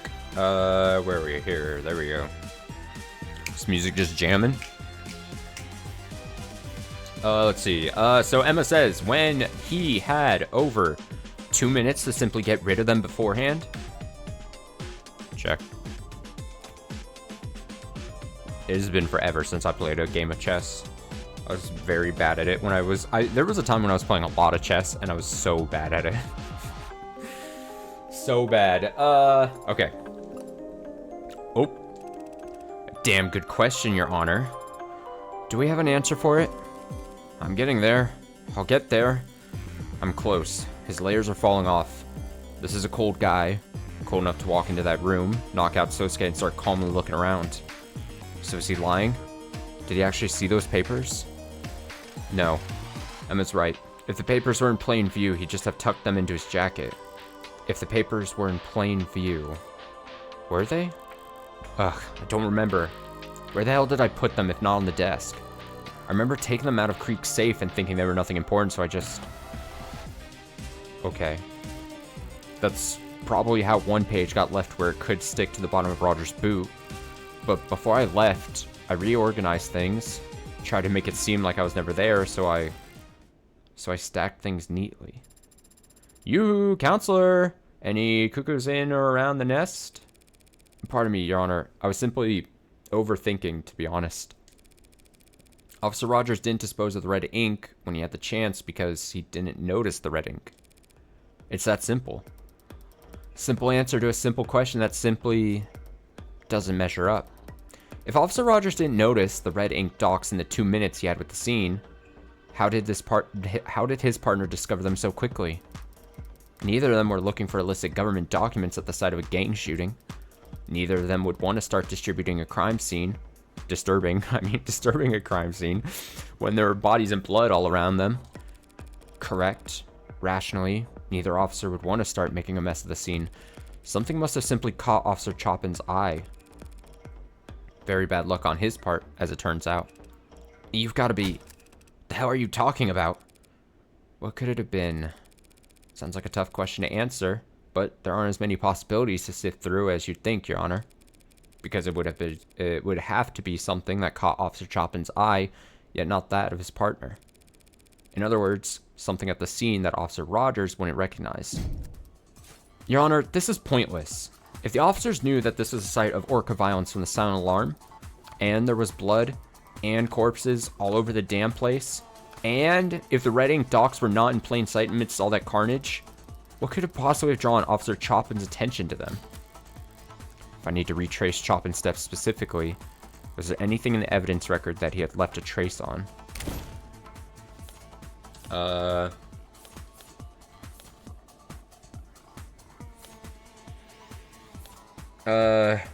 Was there anything in the evidence record that he left a trace on? If I need to retrace Chopin's steps specifically. Blood from Chopin on the blade. I would assume it's this. Huh! You're saying that the katana drew Chopin's attention? Isn't that perfectly natural? All men think katanas are cool. That may be true. Is it? It is? But it wouldn't explain how Chopin discovered red ink documents that his partner missed. Did that somehow almost work? No. What actually drew Chopin's attention when he got to that room? Dark card, maybe? Oh, maybe... It wouldn't be bad. Dark card drew attention. It was on the desk with the papers. I'm gonna say... When Rogers first entered the crime scene, he must have seen Creek's datapad resting on top of some papers. You think the red ink documents were beneath the datapad at the time? That might explain why Rogers didn't notice them, but that's only half an answer. Then how's this? It wasn't the datapad that drew Chopin's attention, Your Honor. It was a dark card that was stuck inside of it. The dark card? Seems like a little more than a fancy credit card to you or I. But if you're rich enough, it's an unmistakable sign of powerful forces at play. Exactly the kind of thing that would put a gleam in the eyes of the politically ambitious Officer Chopin. Right up until the moment he saw the bombshell hidden underneath the datapad. Your Honor, this speculation... Chopin's prints were discovered on the datapad, Your Honor. We know he must have picked it up. And that datapad was found by police on the desk, so we know he must have put it down. I'm merely proposing that he didn't put it back down in the exact same spot. Just because this dark card happened... Hey, seriously? What the hell have you two been talking about? What the shit is a dark card? Cryptographically anonymous wallet card that rich people use to buy illegal drugs and gifts for their mistresses. Not common knowledge, unless you ran in circles as high up as the city council. Oh. Yeah, you're right, I didn't know that. Never heard of that. Assumed you were being literal. It is a dark card. Yeah, to be honest, it wouldn't surprise me. Chopin going around picking up whatever he wanted at a crime scene without even radioing in first. Sounds about right. Bare hands, mouth breathing. Guy was big on following the rules. Just wasn't that good at remembering any of them. Not me, though. I remember every rule. Follow them, too. Partner breaks a body cam, I request a new one. Let him use mine. Stop him from getting sued by the next punk he bumps into. It was a real risk for him. He had money. People would sue him if they could. No one would try to sue Huey Rogers.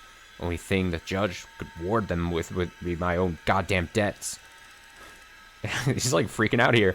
I don't think I'm bad with money, just bad with debt. Can never seem to get rid of this stuff. But even I'm not so stupid that I wouldn't wear gloves at a goddamn crime scene. You mean, obviously, counselor. From the minute we pulled up to that building until I was relieved from duty and sent home the next morning, I was wearing gloves. 3 stories in an alleyway. I can swear on my partner's graves I didn't contaminate 1 millimeter of it. Didn't put my greasy fingerprints on the windows, the doors, the murder weapons. You never know I was ever there.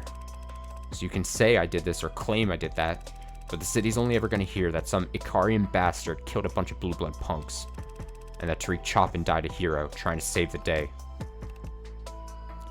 Right. Adonai, is that true? Is that possible? After all this, is it possible that...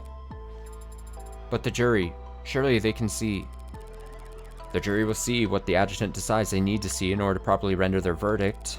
If the adjutant comes to the conclusion that a witness or a line of questioning would only serve to confuse the jury... Yeah, Addie, Your Honor, the jury... Or 80, not Addie. I got confused there. Give me a second to think here, girl. I'm trying to build consensus and basically everyone's mad. So maybe the adjutant rules in our favor, and maybe the jury sees things our way. But there are no guarantees. After all that, it just comes down to a gamble. Always does. Yeah. But you still get a chance to sculpt your hand. And I can do a lot better than this pile of shit. Just have to take my licks first. Your Honor, I disagree. About what exactly? About all of it. About everything. Look, we know someone moved from the 3rd floor to the 2nd floor via the fire escape because of that scrap paper, which would have been put them in the perfect position to walk up behind Chopin. And we know Chopin picked up the datapad because his fingerprints are on it. So we can assume Chopin was investigating the desk before he died. And of course, we know he died reading the red ink documents because, duh, his body was found collapsed on top of them. Put that all together, and nothing. You still have nothing. Nothing except circumstantial evidence tying this witness to a theoretical sequence of events. Emma, did you ever get hit in the head too? Or did you get hit in the head too? What? We have Officer Rogers' fingerprints on the murder weapon. What? Halt. Heads up, they'll never go all in unless they think your hand is crap. I like that. Put on a show. Well, I'm gonna assume that I pick Roger's pistol. Used to KO Sosuke, struck on top, back of his head, no shots fired. Go. His prints were on the pistol used to bludgeon my client, of course. What? What are you? No, they aren't. As he said, he was wearing gloves. Also, that gun was never fired. What are you talking about? Now that you mention it, yeah. Shoot, did I get my notes mixed up? That's right. The bat. Did you think we wouldn't notice you left your fingerprints on it just because it was broken in splinters? The baseball bat used on Trey? Forensic failed to pull a single print from that. Is this your idea of a joke? Jeez, take it easy. I misspoke a little. Also, I don't have my reading glasses. What? The magus that was used to kill tanks in Creek. Pretty stupid to forget to wipe your prints off a piece that gaudy, don't you think? Counselor, what is this? Are you throwing a tantrum? Making a mockery of the courtroom? The only prints on that gun belong to Sosuke Ikaria. Oh, sorry. Guess I was thinking of another case. Is there perhaps a gas leak on the other side of the courtroom? Well, don't I feel stupid? What I've been trying to say is that Officer Rogers failed to notice that he left his fingerprints on the most important weapon of all. The very blade that took his partner's life. Enough of this embarrassment. What the hell's wrong with you? I knew a mob lawyer would be corrupt and vile, but how can you be such a stupid bimbo? I really like the text box of such a stupid bimbo and the smiling face of Morgan here. Do you think we're all idiots? My fingerprints aren't on that goddamn knife and you know it. My mistake. I can see here that yes, I was misreading the fine details and it does appear that your fingerprints are not on that knife. Sorry. You... Oh dear. What? What is it? Oh, I guess we're all just wondering. How long have you known it was this knife that was used to kill your partner? What? Confused? So are these two. Because like you, neither of them were in the courtroom when Dr. Sato updated her autopsy report. What? Oh, a simple mistake. I misspoke. So I knew that Chopin was killed with a knife. Or so I knew Chopin was killed with a knife. And the people knew that Chopin was killed with a knife. But how did you know that? There must have been 50 cops in here when that doctor... Far fewer than 50, actually. More like 0. We had already emptied the courtroom by then. Courtesy we extended to a blue blood witness. You, for some blue blood rat, you crazy harpy, trying to trick me at the last second? You think I walked in here unprepared? No, of course not. She, right there, Rockford, the prosecutor. Before I took the stand, she told me all about the knife. Ah, so that's your plan. Right, Rockford? Before I came out here, didn't you? It's always great to reveal a full house and rake in the pot. It's even better to reveal a handful of shit you bluffed your way to victory with. Say something already. Just say it. But every now and then, a different kind of victory comes along, where you just get to sit back and watch someone else self-destruct because they completely misread the dealer. Say it. Say that you... Shut up! I really like that. What? Just shut up. Is that so hard? Are my instructions unclear? Do you need me to salute you first? Stop talking. You are completely, utterly, 100% guilty. Why the hell would I perjure myself to help you? But, hey, start counting. Because from this second on, every word that comes out of your mouth adds directly to the number of years you're going to rot in jail. Unless those words are your confession. He's the Hound of Icaria. He murders for the mob. We could put him away. They don't want to put him away. Not for your crime. Not for murdering the son of 2 city councilmen. Have you lost your goddamn mind? But he's a murderer. Well, not all murders are created equally. Well, not all murders are haunted equally. Neo-ability assassinating each other? Let it ride. Keeps them divided. Orcas fighting the lower wards? Let them sort it out. Keeps their numbers down. A monster shoots 6 women in the heart and leaves no evidence behind? Call us back when he kills someone important. Strange. Once she's properly infuriated, there's usually no stopping her. Well, if she's not going to twist the knife herself, I shouldn't let it go to waste. Your Honor, if the witness is having trouble choosing a place to start for his confession, perhaps I might help by laying out the details for him? You sadistic bitch. He was counting on Emma to step in. Now he's sliding down the rocky face of despair. Fingernails split and bloody as he attempts in vain to slow the descent.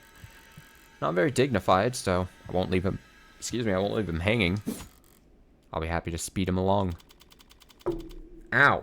I hit my hand on the desk. I raised my hand from the controller to itch my nose, and I went bonk. In summary, a week ago you acquired a blue blood distress signal when you arrested Tanks, but your partner insisted on letting him go, keeping the code to yourselves. So the night of the murder, when the alarm went out, he jumped at the chance to be the first unit at the scene at what could be a gang shootout. You did all you could to stall, but your partner pressed on, and even shot open the door in his hurry to get into the locked building. You made up an excuse to keep him on the 2nd floor and proceeded to the 3rd on your own, relieved that everyone was already dead, and puzzled by the delirious Sosuke, who you knocked out with one blow to the back of the head. But, by calling down to your partner to convince him you were already too late, you alerted an orca hiding downstairs. And when they fled out the window and down into the alley, you opened the windows at the crime scene to give chase. While you were scanning the alley from the 2nd floor fire escape, your partner proceeded upstairs, where he was just as stunned as you were, but intrigued by the presence of a dark card you'd never recognize. He knew that it pointed towards the involvement of powerful parties. It was simply bad luck that he found the red ink before you. But he must have felt like he'd won the lottery. He was the one man in the city who'd benefit the most from exposing the corruption it hinted at. He must have been salivating at the opportunity right in front of you, standing in the blood without a second thought. You had taken the knife from Sosuke, hadn't even thought about it up until that point. You knew once the rest of the force arrived, there'd be no stopping the red ink from going on the record. You had one chance to blot it out for good. That's all? That's all a lie. Just smoke and mirrors, tricks and guesswork. Hound of Icaria is standing right there next to you. The Blue Bloods themselves even tried to kill him, right in front of all of us. No, they didn't. Excuse me? I have it on very good authority the Blue Bloods wouldn't want my client assassinated. Oh, I'm sure. So, considering where the shooter was, and the direction he was aiming, the only person he could have been aiming at would be, well... you. What the hell are you talking about? Seems like the old guard wanted to make sure there'd be a swift punishment for letting Prop 492 blow up. So you can keep protesting your innocence if you want. It might work out. and you might be able to avoid the next blue blood to come after you, and the next after that. You might survive just long enough to end up the only casualty in a tragically unavoidable case of friendly fire. Here. Blue's coming after you from above and below. Who gets there first is a coin toss. So tell me, you feeling lucky? Damn. Well. You. Any questions? You and this DA here. Officer? You're both. You're all out of your damn minds. Dedge. Got him. Got his ass. Got him. Do you work for the Blue Bloods? Never thought of it that way. Even back when I was a kid, I thought they were just another institution. Like a neighborhood watch. People looking out for each other. Everyone's parents off working or enlisted or in jail for civil disobedience. Whole neighborhood that cops, medics, goddamn firemen wouldn't set foot in. Didn't see it as transactional. Thought I was just lending a hand. My blood ain't worth shit. I wasn't useful enough to be a young blood. Not good looking enough to be a host. But I kept going to school. Helped me pay for it. And because it was, in fact, transactional, they expected to get something in return. Police academy. Their man on the inside. Wasn't as exciting as it sounds. Made sure it wasn't. Test scores sucked. Aptitude sucked. Clumsy and boring. Made sure no one would want to give me anything important to do. Valuable enough that the Blue Bloods wouldn't out me. Not valuable enough that the cops would give me anything worth passing on. The world's worst double agent. So bad at his job, he'd never be expected to double-cross anyone. Imagine the look on my face when my reputation for nothingness gets me paired up with the worst babysitting job on the force. Tariq Chopin. We were perfectly matched in a way. I didn't want to be near anything, and nobody wanted to let him near anything. Nothing dangerous enough to get him hurt. Nothing real enough that he'd go blabbing to his dads. We went around to schools. Those are the jobs we'd get. Building security? Morning assemblies. Telling the kids what cops do. Here's how to call for help. We were a goddamn joke. There are worse things to be. You think I don't know that? You think I gave a shit that kids were laughing at us in the back of the class? That teens were throwing soda cans at our car? Good for them. At least they were having fun. Tariq was never having fun. He was just burning inside. Humiliation, bile, a stomach full of it. If he hadn't found the code on tanks that day, I don't know. Guy would have either put in his 2 weeks notice or just drawn his gun and walked into the nearest Orca mansion. So when you two arrived at the building, happened like the defense attorney said. I told Chopin some bullshit about smelling contraband on the second floor. He started poking around. I went straight to the third floor because that's where the bosses would hang out back when I was a kid. They'd give us spare change to buy their groceries and pick up their laundry. Never met this creek or this pod in my life until we stopped Anchor Tan. Different gens. And I've never seen anything like the bloodbath in that room. All four of the pod were dead when I got there. Believe me, don't believe me. I know Hound of Icaria. I don't even think he could have done that either. Considering how he stumbled out of that water closet like a bloody water balloon. I did whack him on the back of the head, but my hand to God, not convinced it did anything. Face down the blood, out like that. Couldn't have woke him up with a nuke. When that Hound dropped, I searched him, followed protocol. Found that knife in his hand. Called down, said everyone was dead. That Blue Blood bolted, Tariq called after them. And yeah, I opened the window and tried to follow. Guess Tariq didn't know the ladder was out. Figured I would chase him down, because by the time I stepped back inside, he was upstairs. I walked up those steps, expecting him to be puking, crying, shaking, I don't know. Instead, he starts yelling down, happy, ecstatic. Can't believe this, scoop of the century. And I realized I know what he's talking about. Your Blue Blood superiors let you know about Prop 492?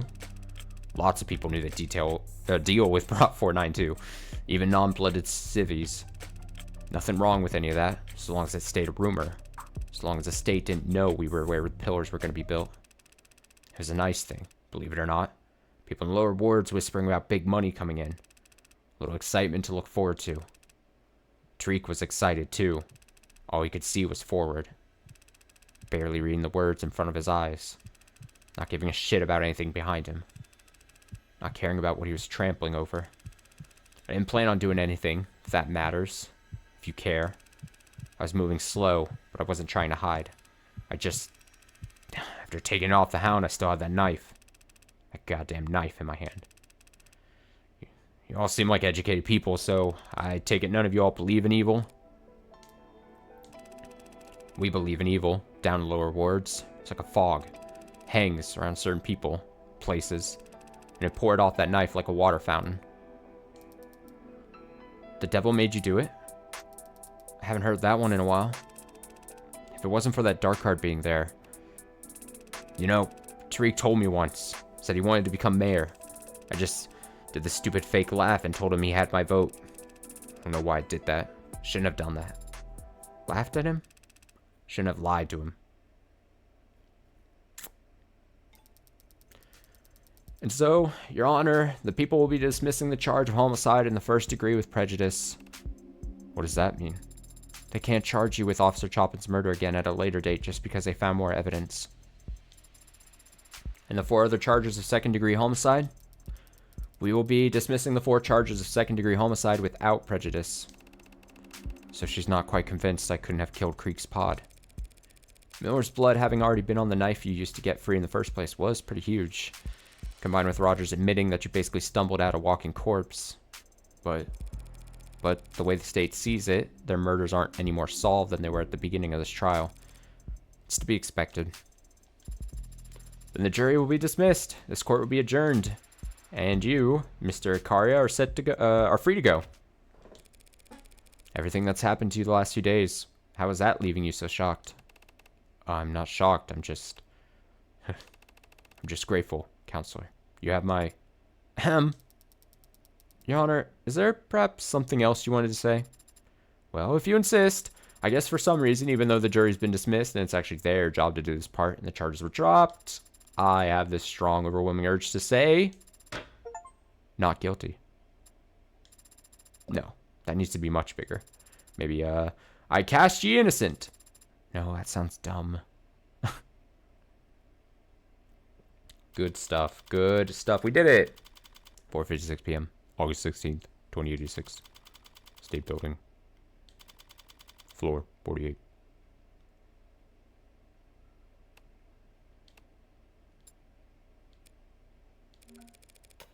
So, how do you plan on celebrating? I don't know. We won, in case you two somehow missed it. And won so definitively that the police and even the Blue Bloods can't hold a grudge. Right. My apologies. I'm grateful to you, of course. It's just that I still haven't gotten an answer to the question that's been haunting me. Even more so than whether or not I killed Chopin. Someone slaughtered Creek's entire pod. Then they had my life in the palm of their hand and framed you, Sosuke? I don't think they were doing you any favors. And yet they did. They let me live. It feels strange, owing everything to someone so unknowable. Well, you'll have plenty of time to think on it, spending the rest of your life hiding your head in the sand. Ignoring the vast riches that sit untapped in a savings account across the sea. Adonai, he's made his stance quite clear. I don't intend to hide, Morgan. The Blue Bloods can try whatever they like. And they can find me standing right where I've always stood, protecting my family. Seems there's someone who'd like to speak with you about just that. Sosuke! Young master. Please forgive me, young master. I failed you, repeatedly. I'll accept any punishment. Very well. 108 years of manual labor. Oh. Yeah, that's about as merciful as I expected. At least you picked a good number. 100 and... Of course, young master. You'll need to spend that sentence serving as my head of security, so that I know you're actually doing it. And that means you won't be able to do other jobs anymore, even ones that the elders ask you to do, even delivering messages. It's a punishment handed down by the heir to the noble house Ikaria, Sosuke. Who could possibly overrule it? As you say. I'll start right away, if you don't mind. That is probably wise. Grandfather's outside in the motorcade, and he's had nothing but criticisms for the current formation. The chairman is here? He came here? Probably just happened to be on his way to the airport. He is, Counselor Morgan. Surprisingly astute of you. Though he is leaving quite early, if he just wants to get to the airport. None of our private planes are even fueled. It seems to be a universal truth that old people like to get to the airport early. That sounds very wise, Sarah of House Paralegal. Oh wait, no, I saw the red text and I thought that was still Sarah. I was like, why is she saying that? And then no, that's Makoto. Because I was like, wait, that's a Makotoism. That sounds very wise, Sarah of House Paralegal. Who are you quoting? Makes a lot more sense. Then, if you'll excuse me for a moment, counselor. Yeah, feel free to... I'm here as well. Take Sarah with you. Pardon? If you don't let her look at your tattoo now, I'll never hear the end of it. Yes, well, that's... She's got the twinkle in her eye. Right then, I'll, find a corner in which to lift up my shirt.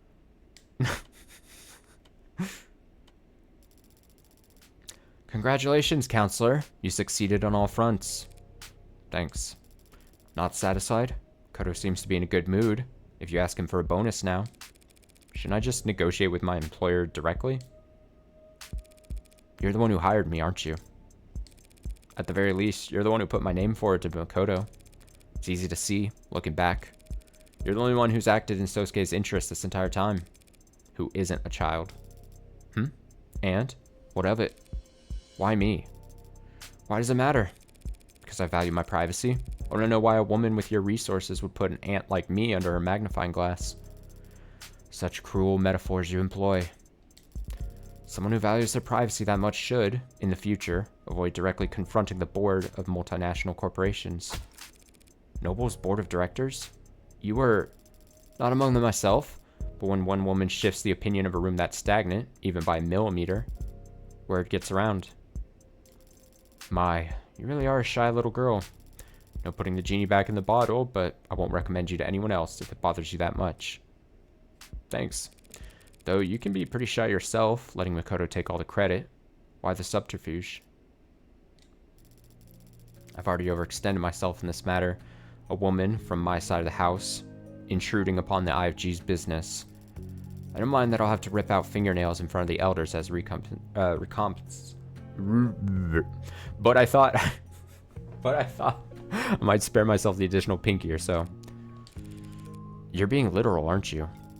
Disobedience always has a cost. Especially in old families.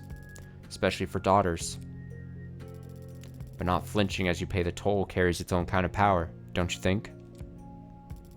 Maybe I'm just trying to dress up my cowardice as dignity. Disobedience used to come naturally to me. It gets harder, the older you get. Harder to believe your independence wasn't just immaturity.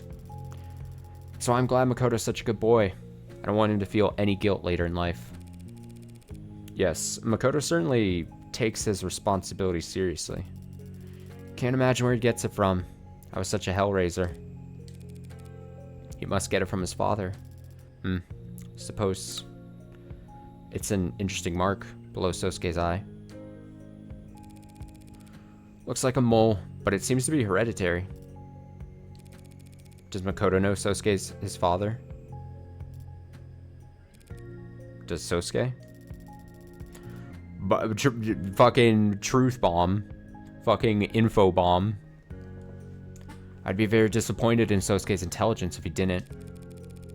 That's why Sosuke left the family to join the military, wasn't it? Why he asked to become the Hound when he came back. Self-imposed exile for interfering in your arranged marriage. Interfering. We were younger then, but we still knew what we were doing. We knew there was no stopping the marriage. If we didn't cover up the pregnancy, others would. Or just eliminate the problem themselves. Sosuke left before the bridal shower. Sudden enlistment, certainly, but I don't blame him for not wanting to be there on guard duty as I married another man. If Makoto is Sosuke's son, though, that means he carries his blood. If he stands to inherit from both his father and mother his worth. I understand this is going to be hard for you to believe, coming from a woman like me, but Makoto's already worth enough. Already worth enough. He has his health. He has his mother. And his father will always be close by. Every moment we shared as a family is worth its weight in gold. And as you've now seen, when given the opportunity to choose between Makoto and the blue blood fortune, Sosuke chose the former. He You, all of you could have it all. Why don't you want it all? We already have it. I see. You don't understand, do you? I hope you do. Someday. Let's get back to something I fully understand then. Bargaining. One blood test from Makoto could split your precious house right down the middle. Your husband will be infuriated, assuming he has a pulse, and whatever connections you married him for will burn up in seconds. So unless you guarantee me that I'm free to turn down any job... Foo, foo, foo, foo. Don't make unnecessary threats, counselor. Makes you look weak. Take it from someone with experience. You're always free to leave the house. But if you find yourself slinking back, don't be too hard on yourself about it. It's just what the house does. Now, would you excuse me? Sosuke seems to have satisfied your companion's curiosity for the time being, and it's very rare for him to have any time to himself. You don't understand, do you? Counselor Morgan? Emma? What's that look for? So that's 2 wins for me now, isn't it? After Rogers went nuts and perjured himself all over the place, you're calling that shitstorm a win? Definitely wasn't a loss. You're ridiculous. Thanks, by the way, for letting things play out as long as they did. I imagine you wanted to put the brakes on things a number of times back there. But now that's all out, my client won't be getting knifed by cops or blue bloods. At least not for anything he didn't do. You think I was happy to let the Hound of Icaria walk out of my courtroom? Your courtroom? I'll have to have a word with the adjutant. Please don't. But yes, I had my doubts. The OC unit has been getting a number of odd reports in the last 24 hours, truth be told. What do you mean? Bursts of anonymous tips about figures in red being spotted around Creek's place before and after the killings. Figures in red? That's right. The Rust. Ah, right, the Rust. I don't like the timing, but it's not as if OC can ignore the idea altogether. Someone killed us for, and it wasn't Sosuke or Rogers. If you don't like the Rust for it, where's your head at? Whoever killed Creek's pod did it with such unhinged brutality. And yet it was executed with precision so cold-blooded that they managed to virtually erase their presence from the scene afterwards. Yeah. Tanks and Creek were both shot from fairly close range, and near enough to their solar plexuses. I suppose. Bashing Trey's skull in was overkill, yes, but it was the safest way to erase anything his mods may have recorded. And even if it was an afterthought, that overcorrection is in line with perfectionism interrupted by... well, forget it. I'm seeing things that aren't there. First sign of obsession.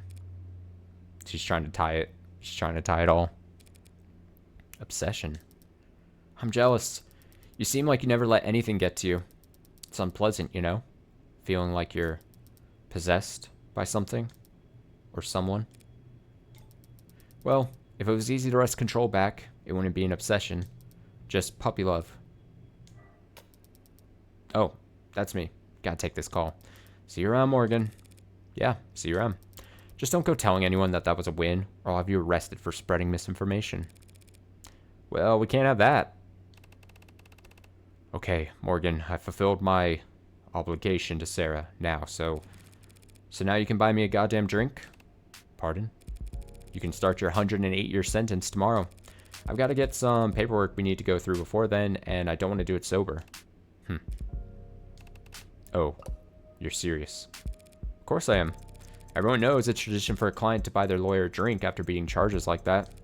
And in this city, they take them to this one special bar. Kitsugi. I've never heard of that tradition. Or that bar. Yes, well, you've lived a very sheltered life under the roof of House Icaria, but I forgive your ignorance. Time for you to put that fat wallet you've been accruing that whole time to good use. Suppose I do owe you a great deal. Very well, but first, I must inform Lady Mireille and the young master. Mireille? Maru. Go right ahead. Be my guest. What was that, Adane? Did you want to get a look at Sosuke's tattoo as well? I'll take a rain check. Sosuke seems much more animated this afternoon, don't you think? Did you say something to him? No. No, I didn't do anything. I see. Then perhaps his injuries were just taxing him more than we realized. That must be it. Nice. It had been threatening to rain all day. Gray skies spanning a slate blue world. It was cold, and all the heaters were humming in the rush to overcorrect for it. At 3 o'clock, raindrops started hitting the windowsills. Not a problem. She had her umbrella. At 3:15, the adults started leaning back in their chairs. Watches and phones were being checked. They were preparing to leave. At 3:24, another topic is brought up. The gathering resigns themselves to a continuation. It's 3:45 by the time the girl is able to excuse herself. She has 15 minutes to get back to school. Hardly impossible on foot if she hurried, but she could have asked to be driven there. For some reason, the thought never crossed her mind. She hesitates at the door. She'd left her umbrella behind, back upstairs. It's not like her to be so absent-minded. The smart thing to do would be to go back up and get it. It is 3:49. At 3:51, she's jogging, a non-committal yet still undignified rush. When she sees the time on her phone roll over to 3:52, she starts to run. She hates running. A small part of her considers sending a text. She'd never been the one to text first. Come to think of it, she'd never been the one to text second. She only had one number in her phone's contacts, after all. At 3:56, the school gates are in sight. Her eyes had been straining to see them. She wasn't looking down. Her knees stung in a shallow, sharp way. The palms of her hands were embedded with specks of gravel where she caught herself. Rain-diluted blood ran faintly down her leg as she dripped water onto the mundanely tiled floors of the hallway. At 3:59, she pauses to at least catch her breath before sliding the door open. If her heart hadn't been beating so loudly in her ears, she would have easily heard the voices behind it. Ha ha ha. Where do you even come up with this stuff? Hey, I can't promise it's going to be that exciting every week around here, but... Ev, what are you... I thought you had a family thing. Oh shit, are you okay? What happened? You're soaked and... Look at that leg. Yeah. I thought... Who are all... We're the Mystery Club. Name pending, I hope. I was told the name could change. You're right, Ev. I just went around to people on campus and tried being friendly, being myself, and... People started signing up. But forget that. Your knee. It's fine. You must be freezing. Let me give you my coat. Screw it, I'll just carry you to the nurse myself. Stop. Ma'am, this girl just showed up and she's bleeding. What? Bleeding? Everyone stand back. Where is she? Who? What's her name? I don't know. I don't think I've seen her before. You, girl, come with me. I'm taking you to the infirmary. Ma'am, she's cold. It's very nice of you, but it's not sanitary to share uniforms. Stay here and wait for the floors to be cleaned. Don't worry about it. I can walk on my own.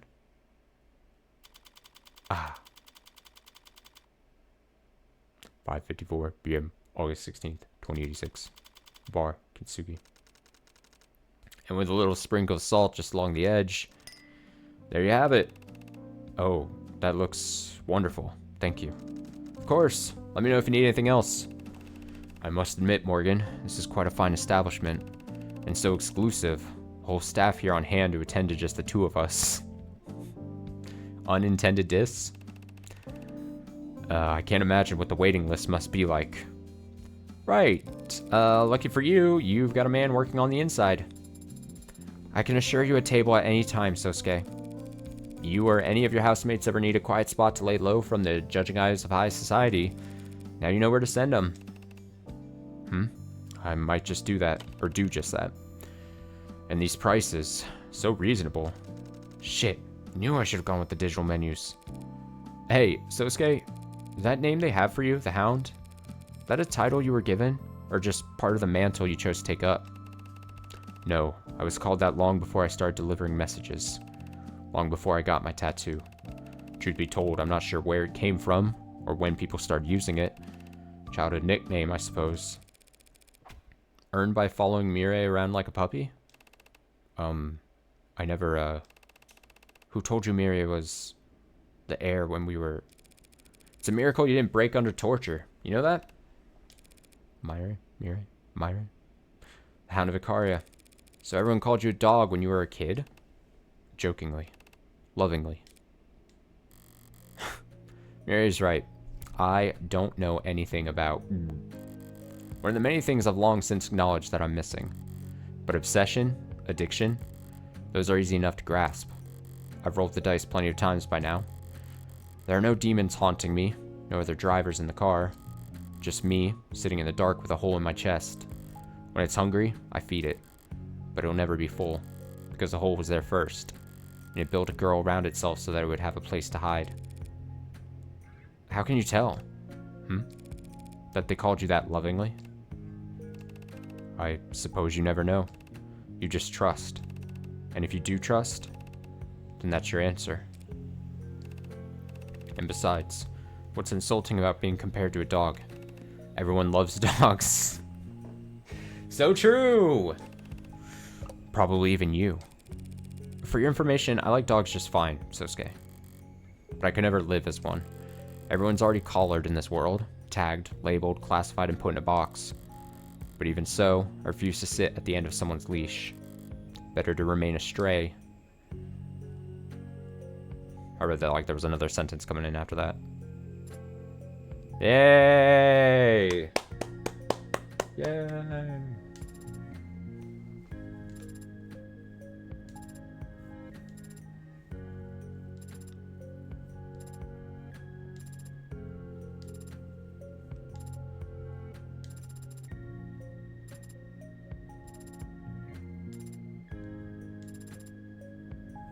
Lena Rain.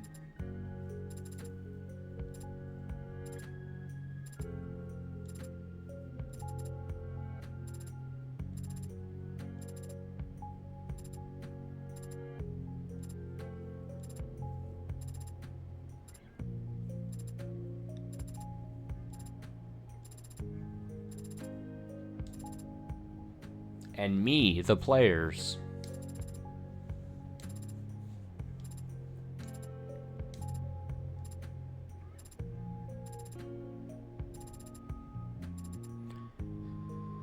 Oh, the Devil, episode 2, his due Finn. Oh, fuck. I said it at the top, but damn. Now I feel bad, because we got through episode 0, 1, and 2, and now I have to sit on my hands and just wait around like everyone else for the next episode. Oh, look at this. Oh, look at the picture he's holding. Oh. Oh. Oh, several drinks in? Look at that. Cute.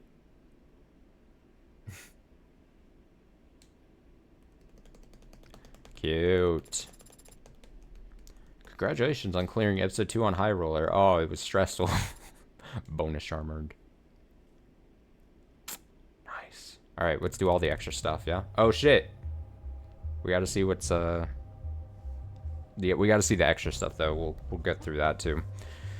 Kid, question mark. I wasn't looking out for anything in particular. The Rust give me and the others food and stuff for telling them where the Blues go and who they talk to. My shoes have been feeling too small, and the blue guys in that building have been really busy lately.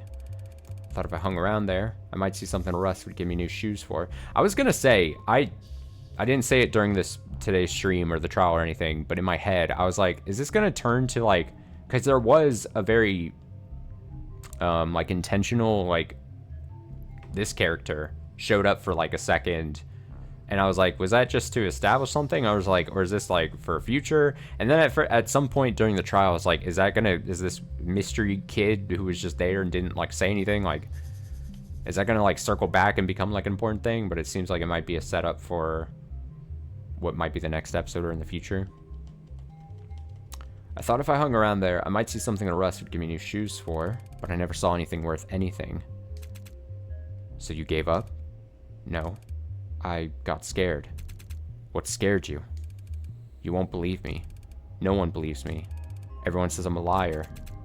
Everyone says I'm a liar too. Are you? I can't remember. You see, somebody took something that belonged to me. I don't feel right without it, but I think you could help me find it. What'd you lose? My face. Is he talking about the mask? Talking about the mask? I saw the red hood. Except she was a lady, not a girl, and she didn't have her hood up. I didn't get a good look at her face, but she was all red. Red hair? What's this? Gold. Thanks. But are you sure I wasn't any help? You've been a huge help. Now I know to look for red hair. I've tracked more elusive prey with less. Damn. To be continued in Of the Devil, episode 3. Quoting scripture. Future content. Let's go. 7 of 7 articles, 20 of 22 22 of 20 34 of 34 key terms, 28 pieces of evidence. Can you not get like some piece of evidence? That's not possible, right? 222 total credits earned. You had mentioned episode 3 would release later this year. As far as I understand, I think I saw on like the Steam page or something, episode 3 was scheduled at least right now to be sometime 2026. But I don't know if I have no more insider knowledge than that, unfortunately. You know, my general, like, take as much time as they need or whatever. I'll be sitting there patiently or impatiently waiting for it, but congratulations, you finished episode 2 with 222 credit. Your high score for episode 2 is currently 2222. You've unlocked concept art and bonus scenarios based on the score. I'm going to say 222 is a pretty decent score. You also have a total of 257 remaining store credit to spend on phone charms and case colors based on the highest credit which you finished the episode. Okay. Let's go to my phone first, yeah? Can I buy from here? I always forget if I can. Oh, phone? Wait, no. Customize phone. Here we go. Got it. I found it. Do I have enough credit to buy everything? I think I might have just cleared house.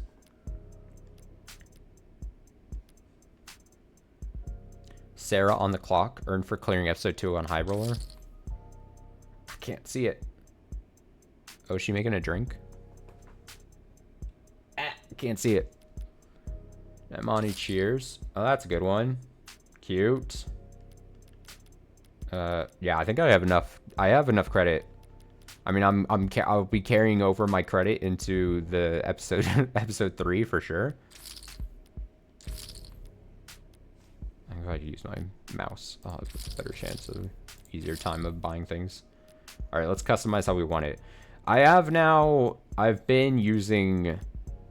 I have a tendency to use the one we get for clearing the episodes on High Roller into the next one. So I'll probably just keep Sarah parentheses on the clock there. And then as far as color goes, should I match color to her hair? Oh, can I fuck with the charm? Can I kick it around? Oh, there we go. Bah, knock it away from the phone. Bah, I didn't know you could do this since I don't play with the mouse. I can't spin it. Whatever. And then other charms. I'm heading into episode 3 with 223 credits. They're gonna have to put a big ticket item up there for me. Or don't. Make it so that I can fuck up in episode 3 and still buy everything. I'm going for 100% completion, apparently. Close phone. All right, let's see these bonus scenarios. No, let's do concept gallery first, yeah? Now, where would the episode 2 concept gallery start? Probably an introduction of the character. No, I remember seeing this one. Probably this then? Yeah, I think it's this. The lower wards here.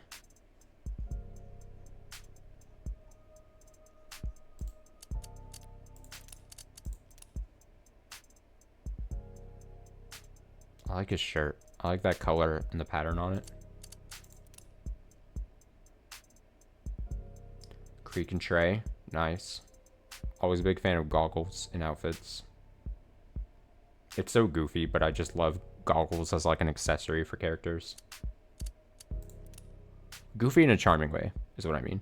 Miller and Tanks. Look at that gun. Wait, what is it? I like this. Torture room.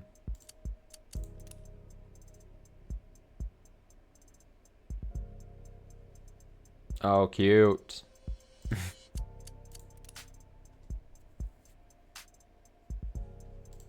I like those environments. Big fan of the warm color environments like this.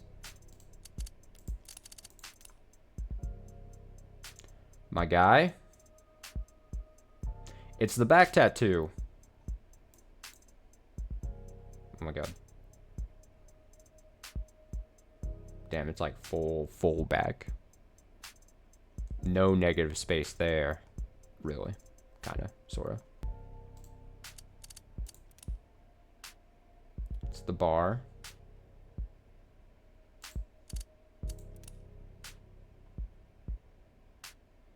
Oh, is this the I keep wanting to say ID card, the business card? Or no? See there?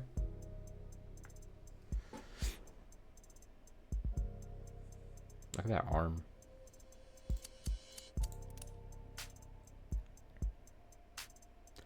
Choppin' and Rogers.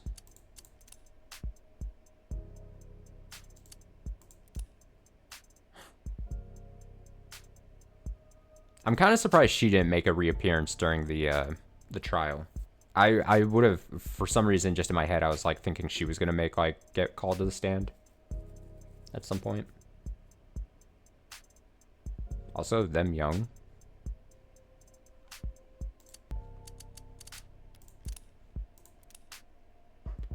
Morgan, Ev, and Red Rider Hood. Young Morgan. Morgan, young. There's that. That's the mask, yeah? The inciting incident, or the very beginning of the episode. I like the big red shoes as well. Gun, knife. All right, let's read the scenarios. I do enjoy these.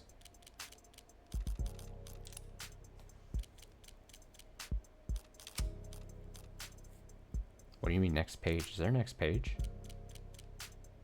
Oh? Extras? Okay. Survey household. I still am very curious. I don't know if I would easily be able to look it up, but I'm curious like how bad you have to do to not get these to unlock.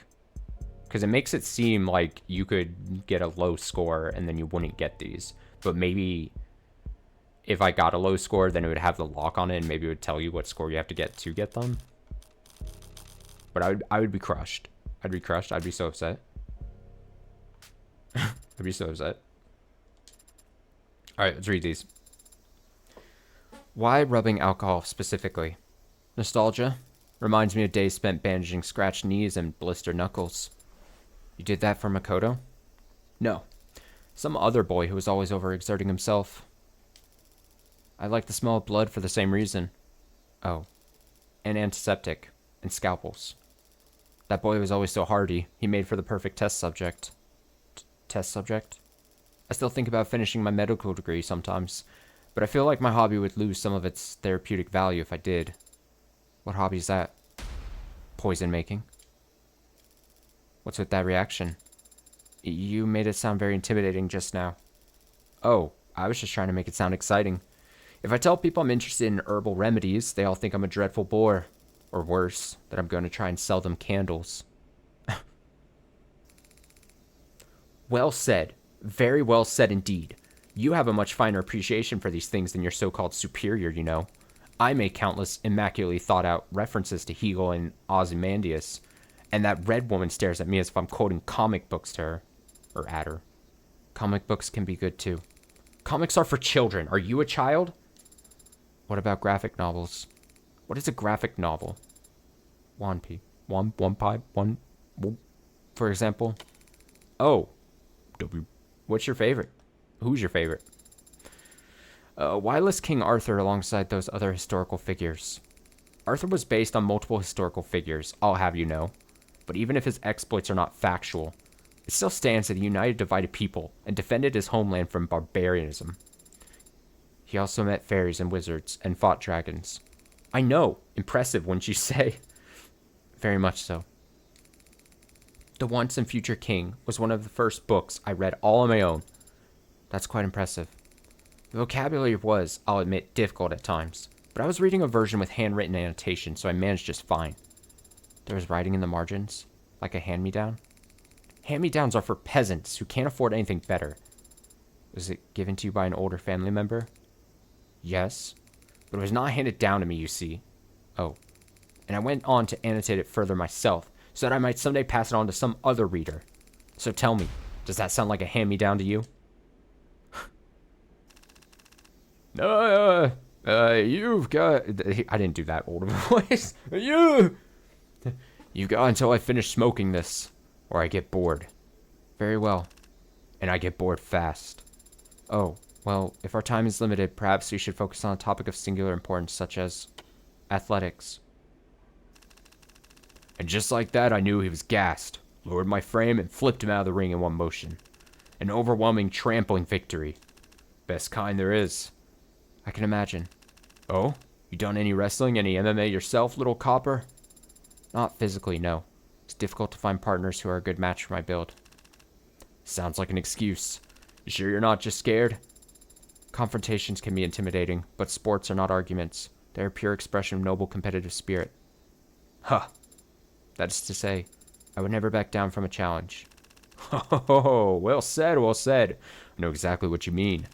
When you lock eyes, there's nothing else that needs to be said. I agree. So it'll be arm wrestling, sumo, chess boxing? Why not all three? Good. Very good, you little... Sir? What is it? Can't you see I'm in the middle of... Well, what is it? The VTOL needs to leave now, or... why did I read it like that? The VTOL needs to leave now, if we're to be on time, sir. Here's a quote, then, for your little survey, Copper. Success can be a prison, but even in a cell, a man who's mastered himself remains a lord. I'm not sure I understand that one. The hell? Makoto-town said it made... Makoto-town. Mako-tan. So that made perfect sense. Makoto-tan. And then you engage. I see. So you need me to stand here and film you two because... Why? Because Sosuke is teaching me how to do a 1-inch punch, and I need it recorded from a distance in order to practice it later. Why? Because she asked me very politely, Morgan. What more do you want? No, why do you need to know this, Sarah? Adonai, surely you can intuit the advantages of a 1-inch punch. Because there's no wind-up, you can execute it without telegraphing your move to the opponent. And deliver maximum force to a critical weak point, even in the tightest of close-quarters combat. Not to mention, if the opponent has triggered any loser flags, your damage will double for each of them. What Sarah means is that an opponent who's overconfident is likely to leave themselves open at a vital moment, Morgan. And that's not incorrect.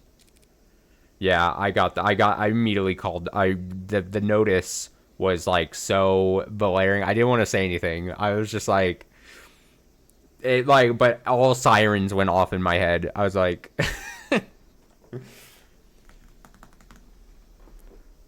right. Well, well, I don't know anything about close quarters combat or loser flags, but I do understand basic physics. Adonai? So I can state this much with complete and utter certainty. Hey, when performed by the same person, hey, all else being equal, stop. A 1-inch punch will never be more effective than just throwing a normal one. That can't be true. Why would you... Am I wrong? You didn't have to say it like that. There's no need for you to say it like that. How am I the bad guy here? The fact that you can even say that is... Oh, it's not like any rules about human martial arts apply to androids in the first place, right? That is true. See? Perfect, Ukemi. Very good. Survey workplace.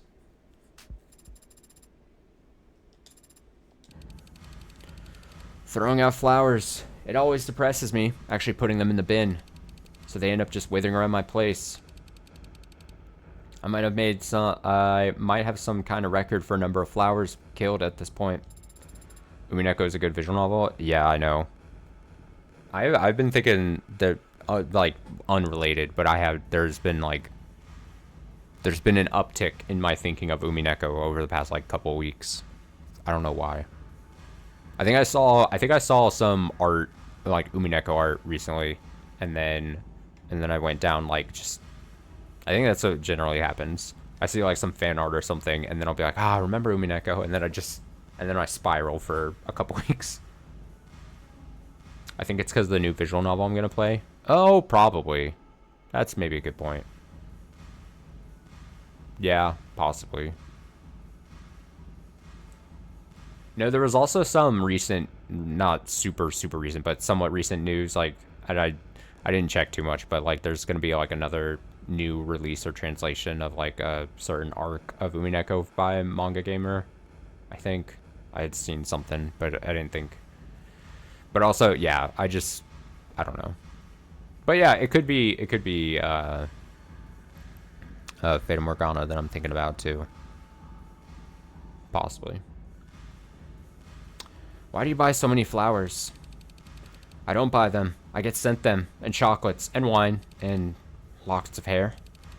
Sometimes all mixed together. How do these people even know where to... Mama? What? You give anybody my address? What kind of question is that? How do they get my address then? Maybe if you stop putting your personal contacts on your business cards, you wouldn't be so easy to find. So now if a woman's friendly, she deserves to get stalked.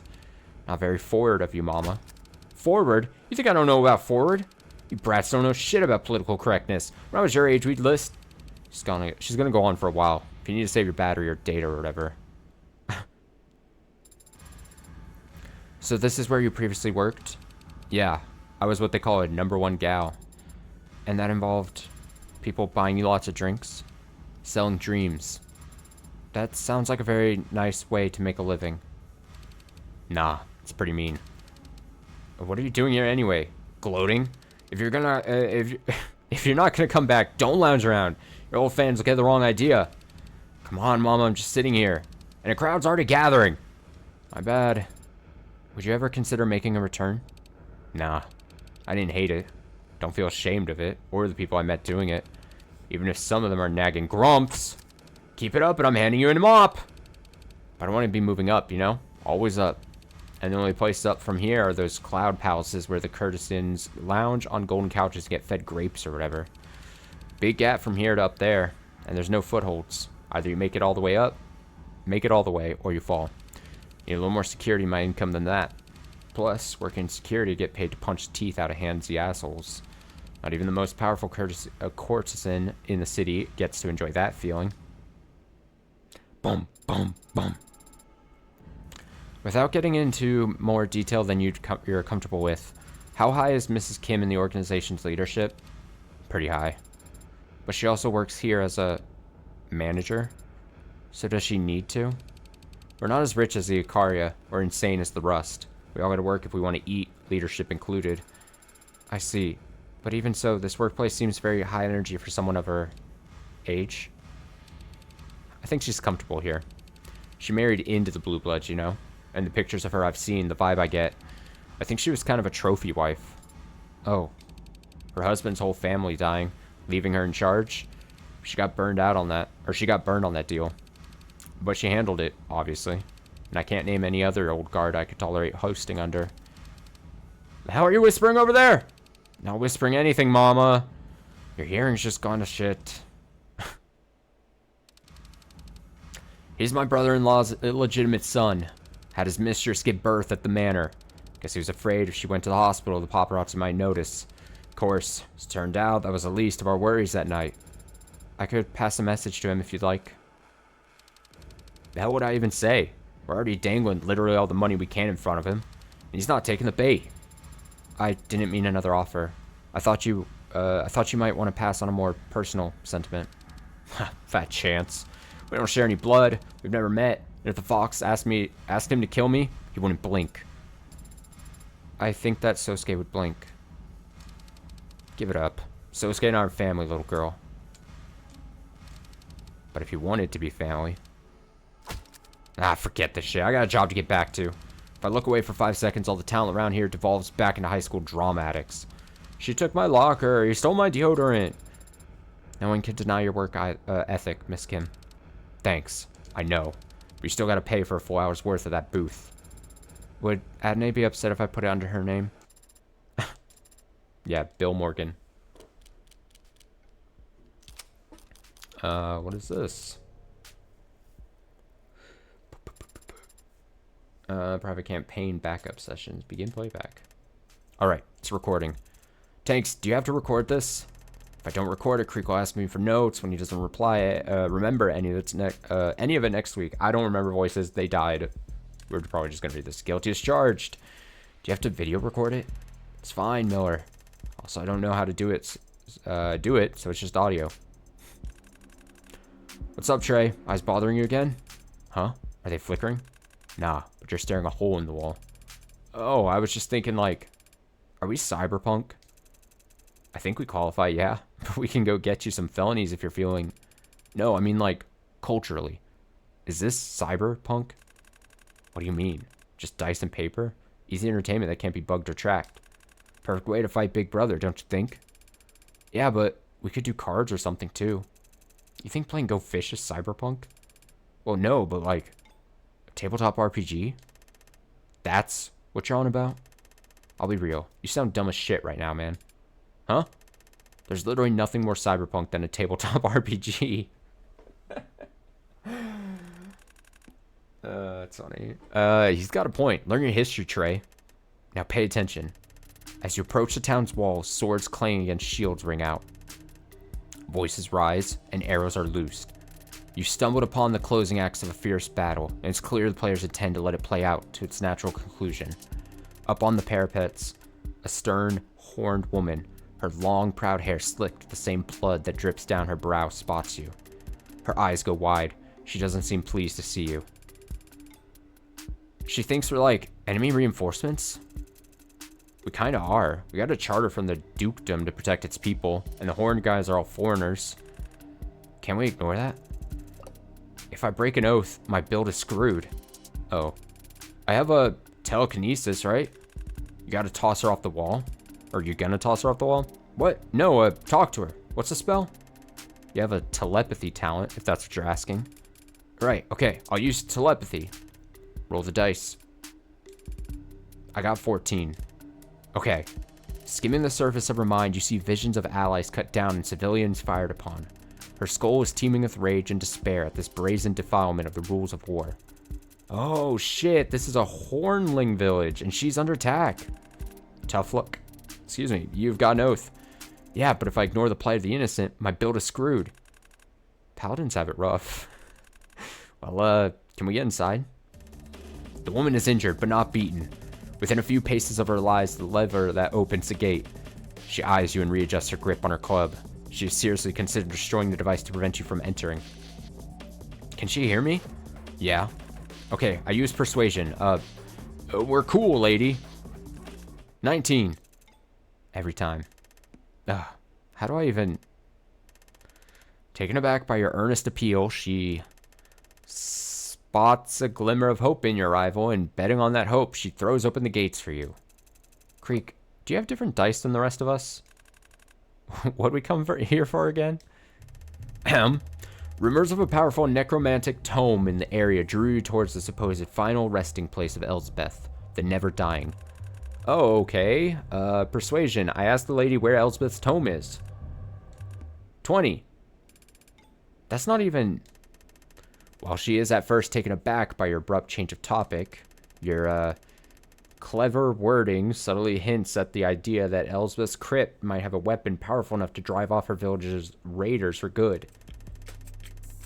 The elders used to frighten us with tales of Elsbeth's might to get us to behave. I remember my Nan would tell us that she'd rise up from under the town church if we didn't do our chores. Okay, so the dungeon's in the church? But of course, the church is locked down and full of our women and children, along with the sick and the elderly. We never risk their safety by opening the church doors while this battle yet rages. Well, yeah, but I can just pick the lock, right? Come on, you always do this. Do what? You always luck your way out of the battles, and then we get beat up for 15 turns. I come back to revive you, don't I? I don't think you've even lost HP yet. I'm playing smart, avoiding conflict. Avoiding all the scenarios I set up, too. Alright, I'll, Throw a knife at one of the raiders. 19. Seriously? The knife hits him right in his eye and he dies instantly. Dropping the keg of burn gel, he was rushing towards the nearest fortification. Wait, that's me. That's my guy right near. He dropped a bomb? I have 3 charges of valorous interception. I can shield you. So the Hornlands in this village are legal citizens. I thought they were all foreign to this land. This village is lorded over by vampires though, remember? So you wouldn't want to live here. It's like a shit town or a ghetto for immigrants or whatever. How does that work? Why is it too cool with vampires? It's all legal. The Hornlings just pay blood tax instead of gold for their lord's protection. So they got vampires here too. Can we go into the castle and kill the vampire lords? I mean, you can do whatever, but the vampire clan is the legal protectorate in the area, so you'd be committing a crime. Is your build screwed if you commit a crime, Miller? I think if it's like the right thing to do, it doesn't break any oaths. So is killing the vampire lords the right thing to do? Kinda subjective. Oof. Now what do you want to hear from your good guy? Well, I'm not a good guy, I'm only playing as one. So Tanks, if we charge into the castle, it's probably filled with traps and guards and shit, right? I'm not going to tell you. Come on. Look, it's a castle. There'll be defenses and shit, yeah. I'm game. Hornlings seem cool. Let's go kill some landlords. After the fight we just went through, we just rested. Yeah, but you just did like 5 nat 20s in one encounter. I think you might be burning through all your luck. I'm happy to burn through all my luck if it means getting to kill some bloodsuckers with you boys. Thanks, Creek. But also, you are literally out of change of fortune charges. We just rested. It was a short rest though. Damn. Reality's cruel. That's good. I like that. And then they died.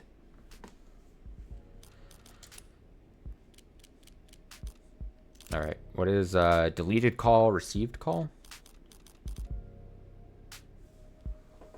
Do I think there's going to be more today? No, I'm probably going to head out.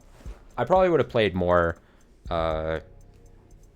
another game if this was like 2 hours, but I'll probably just call it a day. Begin playback.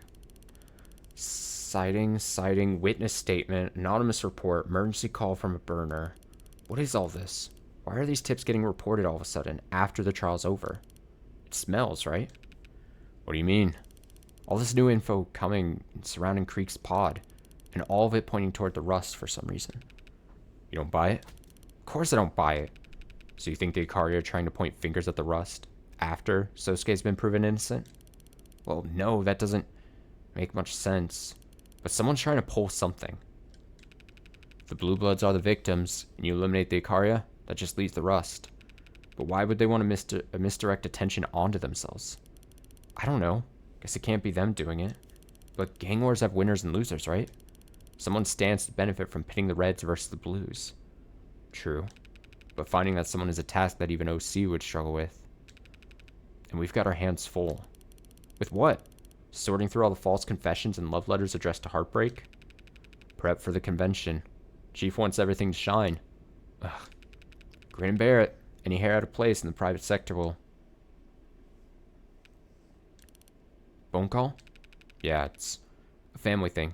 Would you excuse me? No, it's fine. I need some air anyway. Hello? Whoa, hey, wasn't sure you'd pick up. Why wouldn't I pick up for my adorable nephew? What is this? Am I on speaker? We gotta stick to code names? No, I'm just gonna have to delete all this later. Thanks for that. Why would you call me on this line? Isn't the only... it's the only number I have. You haven't exactly kept in touch. I don't... Relax, man. It's a joke. Remember those? Used to be good at them. Yeah, I remember. Never took anything seriously. Only way to live. I hope you don't mean that.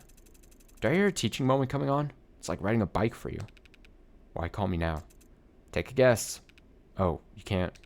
You're serious? You're the one trying to take credit for Creek's pod? Waste not, want not.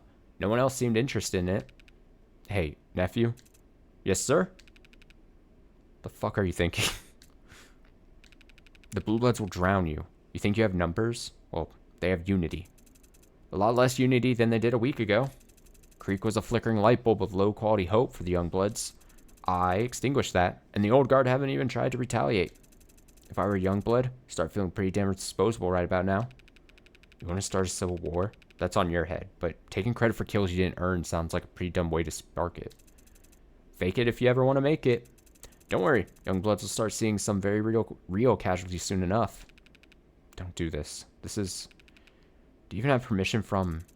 Now that's low. You of all people threatening to tell Mom? Because I'm taking initiative? Because I'm stirring a pot that's stone cold? You want to act your age? Urge caution, pray 3 times a day to the status quo? Go right ahead. I'm going to move. I'm sorry. I didn't call it to argue. This was a courtesy call. Thought you might appreciate a warning about all the smoke that'll get blown up your ass over the next few weeks. Thanks. I'm not so old I can't recognize bullshit when I smell it. That's good. Glad to hear you're still sharp. Besides, I'm not an OC anyway.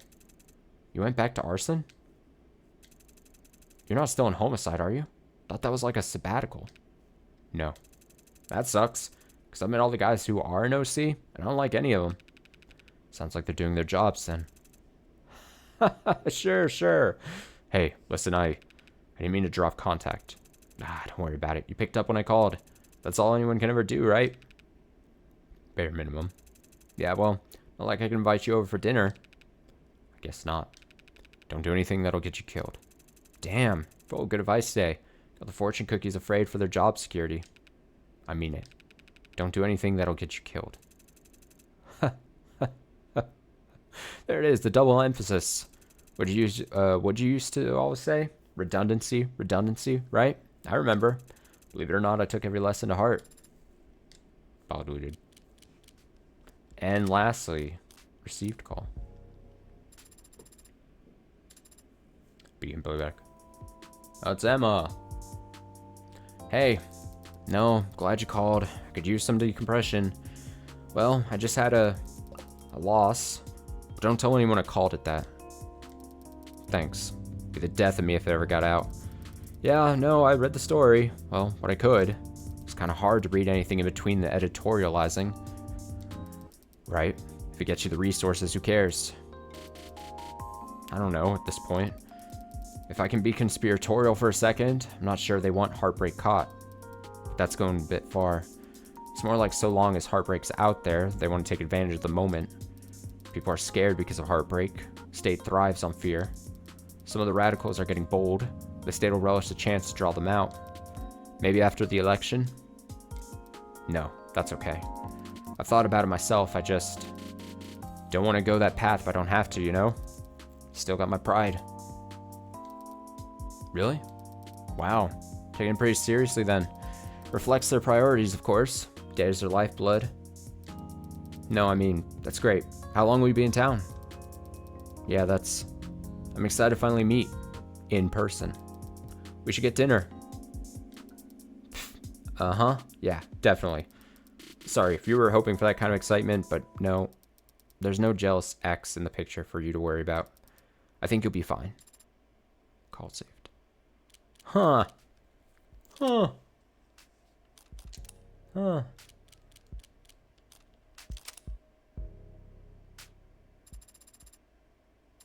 did I hit the wrong thing? Oh. Wait, what is this? Oh, I think I doubled.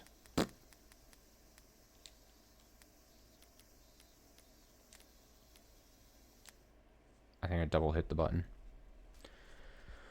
It's over. No more of the devil for me.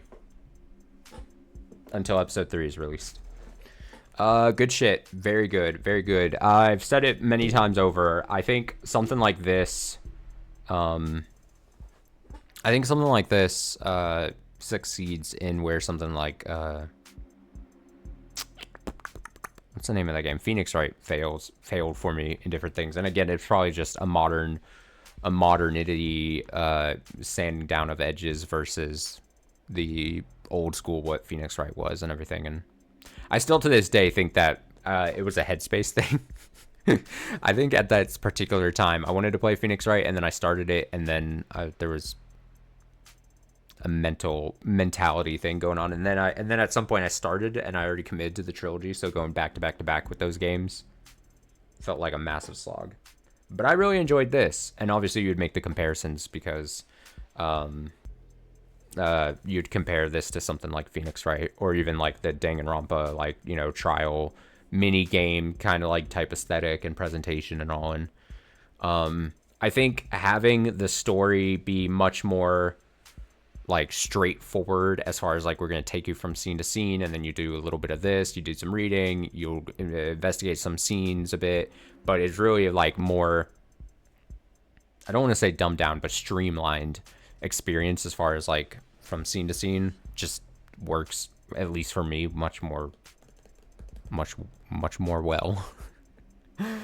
much more well. And like I said, throughout episode 0, 1, and 2, very good writing, very solid writing and characterization, and the art's great. The music, the hits, the cues and everything that you want. I think they even elevated from like episode 0 to 1 and 2, which just makes obvious sense. And yeah, it's fun shit. From the background watching, it feels much more like an actual courtroom back and forth than just a gameplay frame. Character dialogue felt great and much more realistic than something from I almost said AAA, like the insurance company, AA, Ace Attorney. Yeah, I just like it. I just like how everything is framed. I like the back and forth in the courtroom. Like I said, I think the characters themselves are great. Again, you would draw a comparison from someone like Phoenix and Miles to Morgan and Emma, right? Like there's that very obvious type comparison thing. But, and I'm not saying the Miles versus Phoenix doesn't do it for me, you know, antagonistic foil angle or whatever. But there is something that's, again, it probably comes down to the writing and their interactions even outside the courtroom. Like you can tell how tense it is between the two of them, and how clear it, like how dedicated Emma is to, for lack of a better term, winning a case, and Morgan having to basically fucking fight and scramble for her life. Like the game does a really good job of writing the fact that, and obviously because Morgan's the playable character and we see her and her thoughts and everything, just how desperate she is to scramble to continue a case or not be defeated, basically.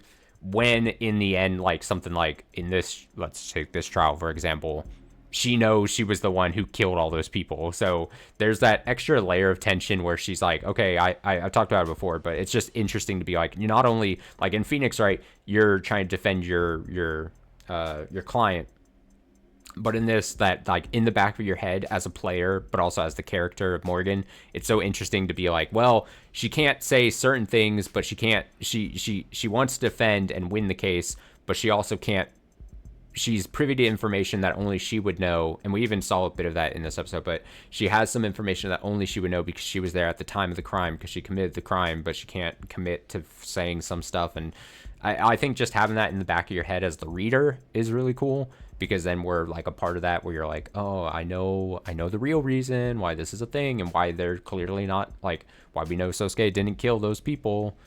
Although we were also doing the cop killed moment, so that was like an added thing. But the other parts, all that, you know.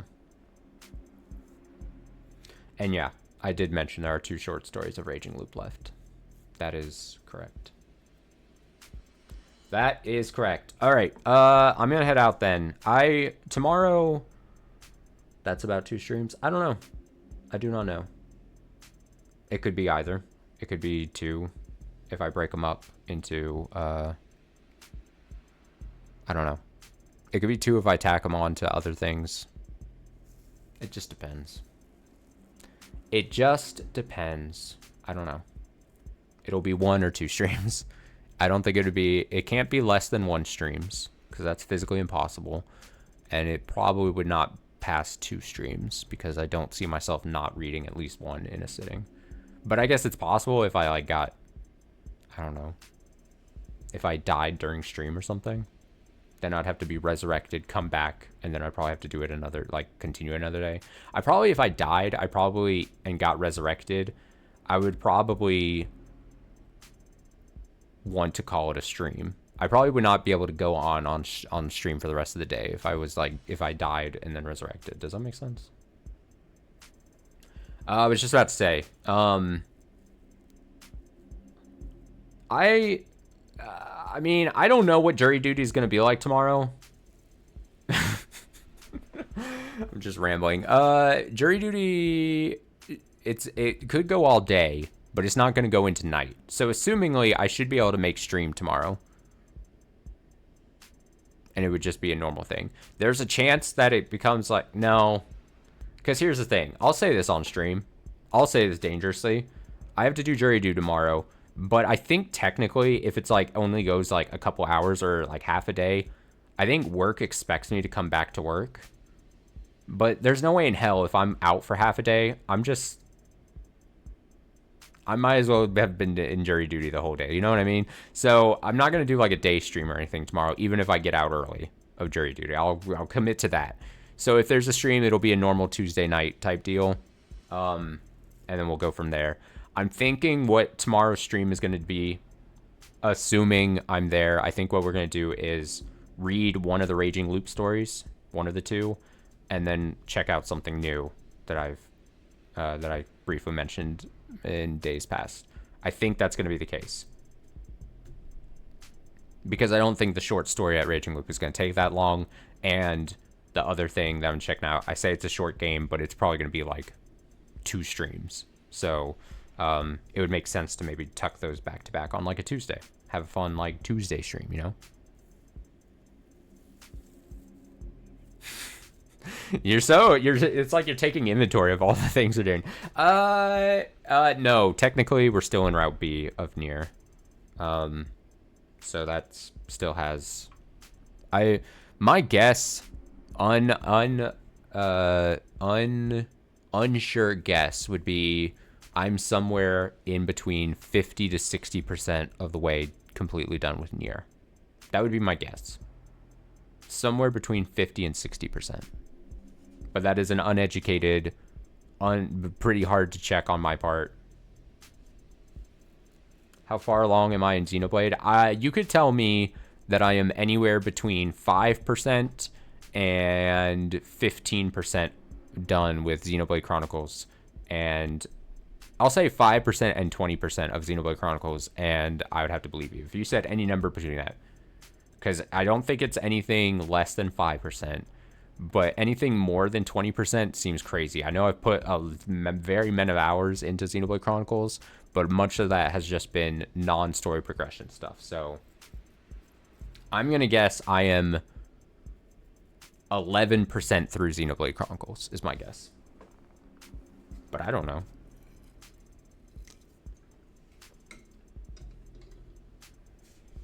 And now you have no more games to ask about. There's literally no more games you could possibly be asking about. That's it. No more curious questions. You can't even ask about future games. How goes?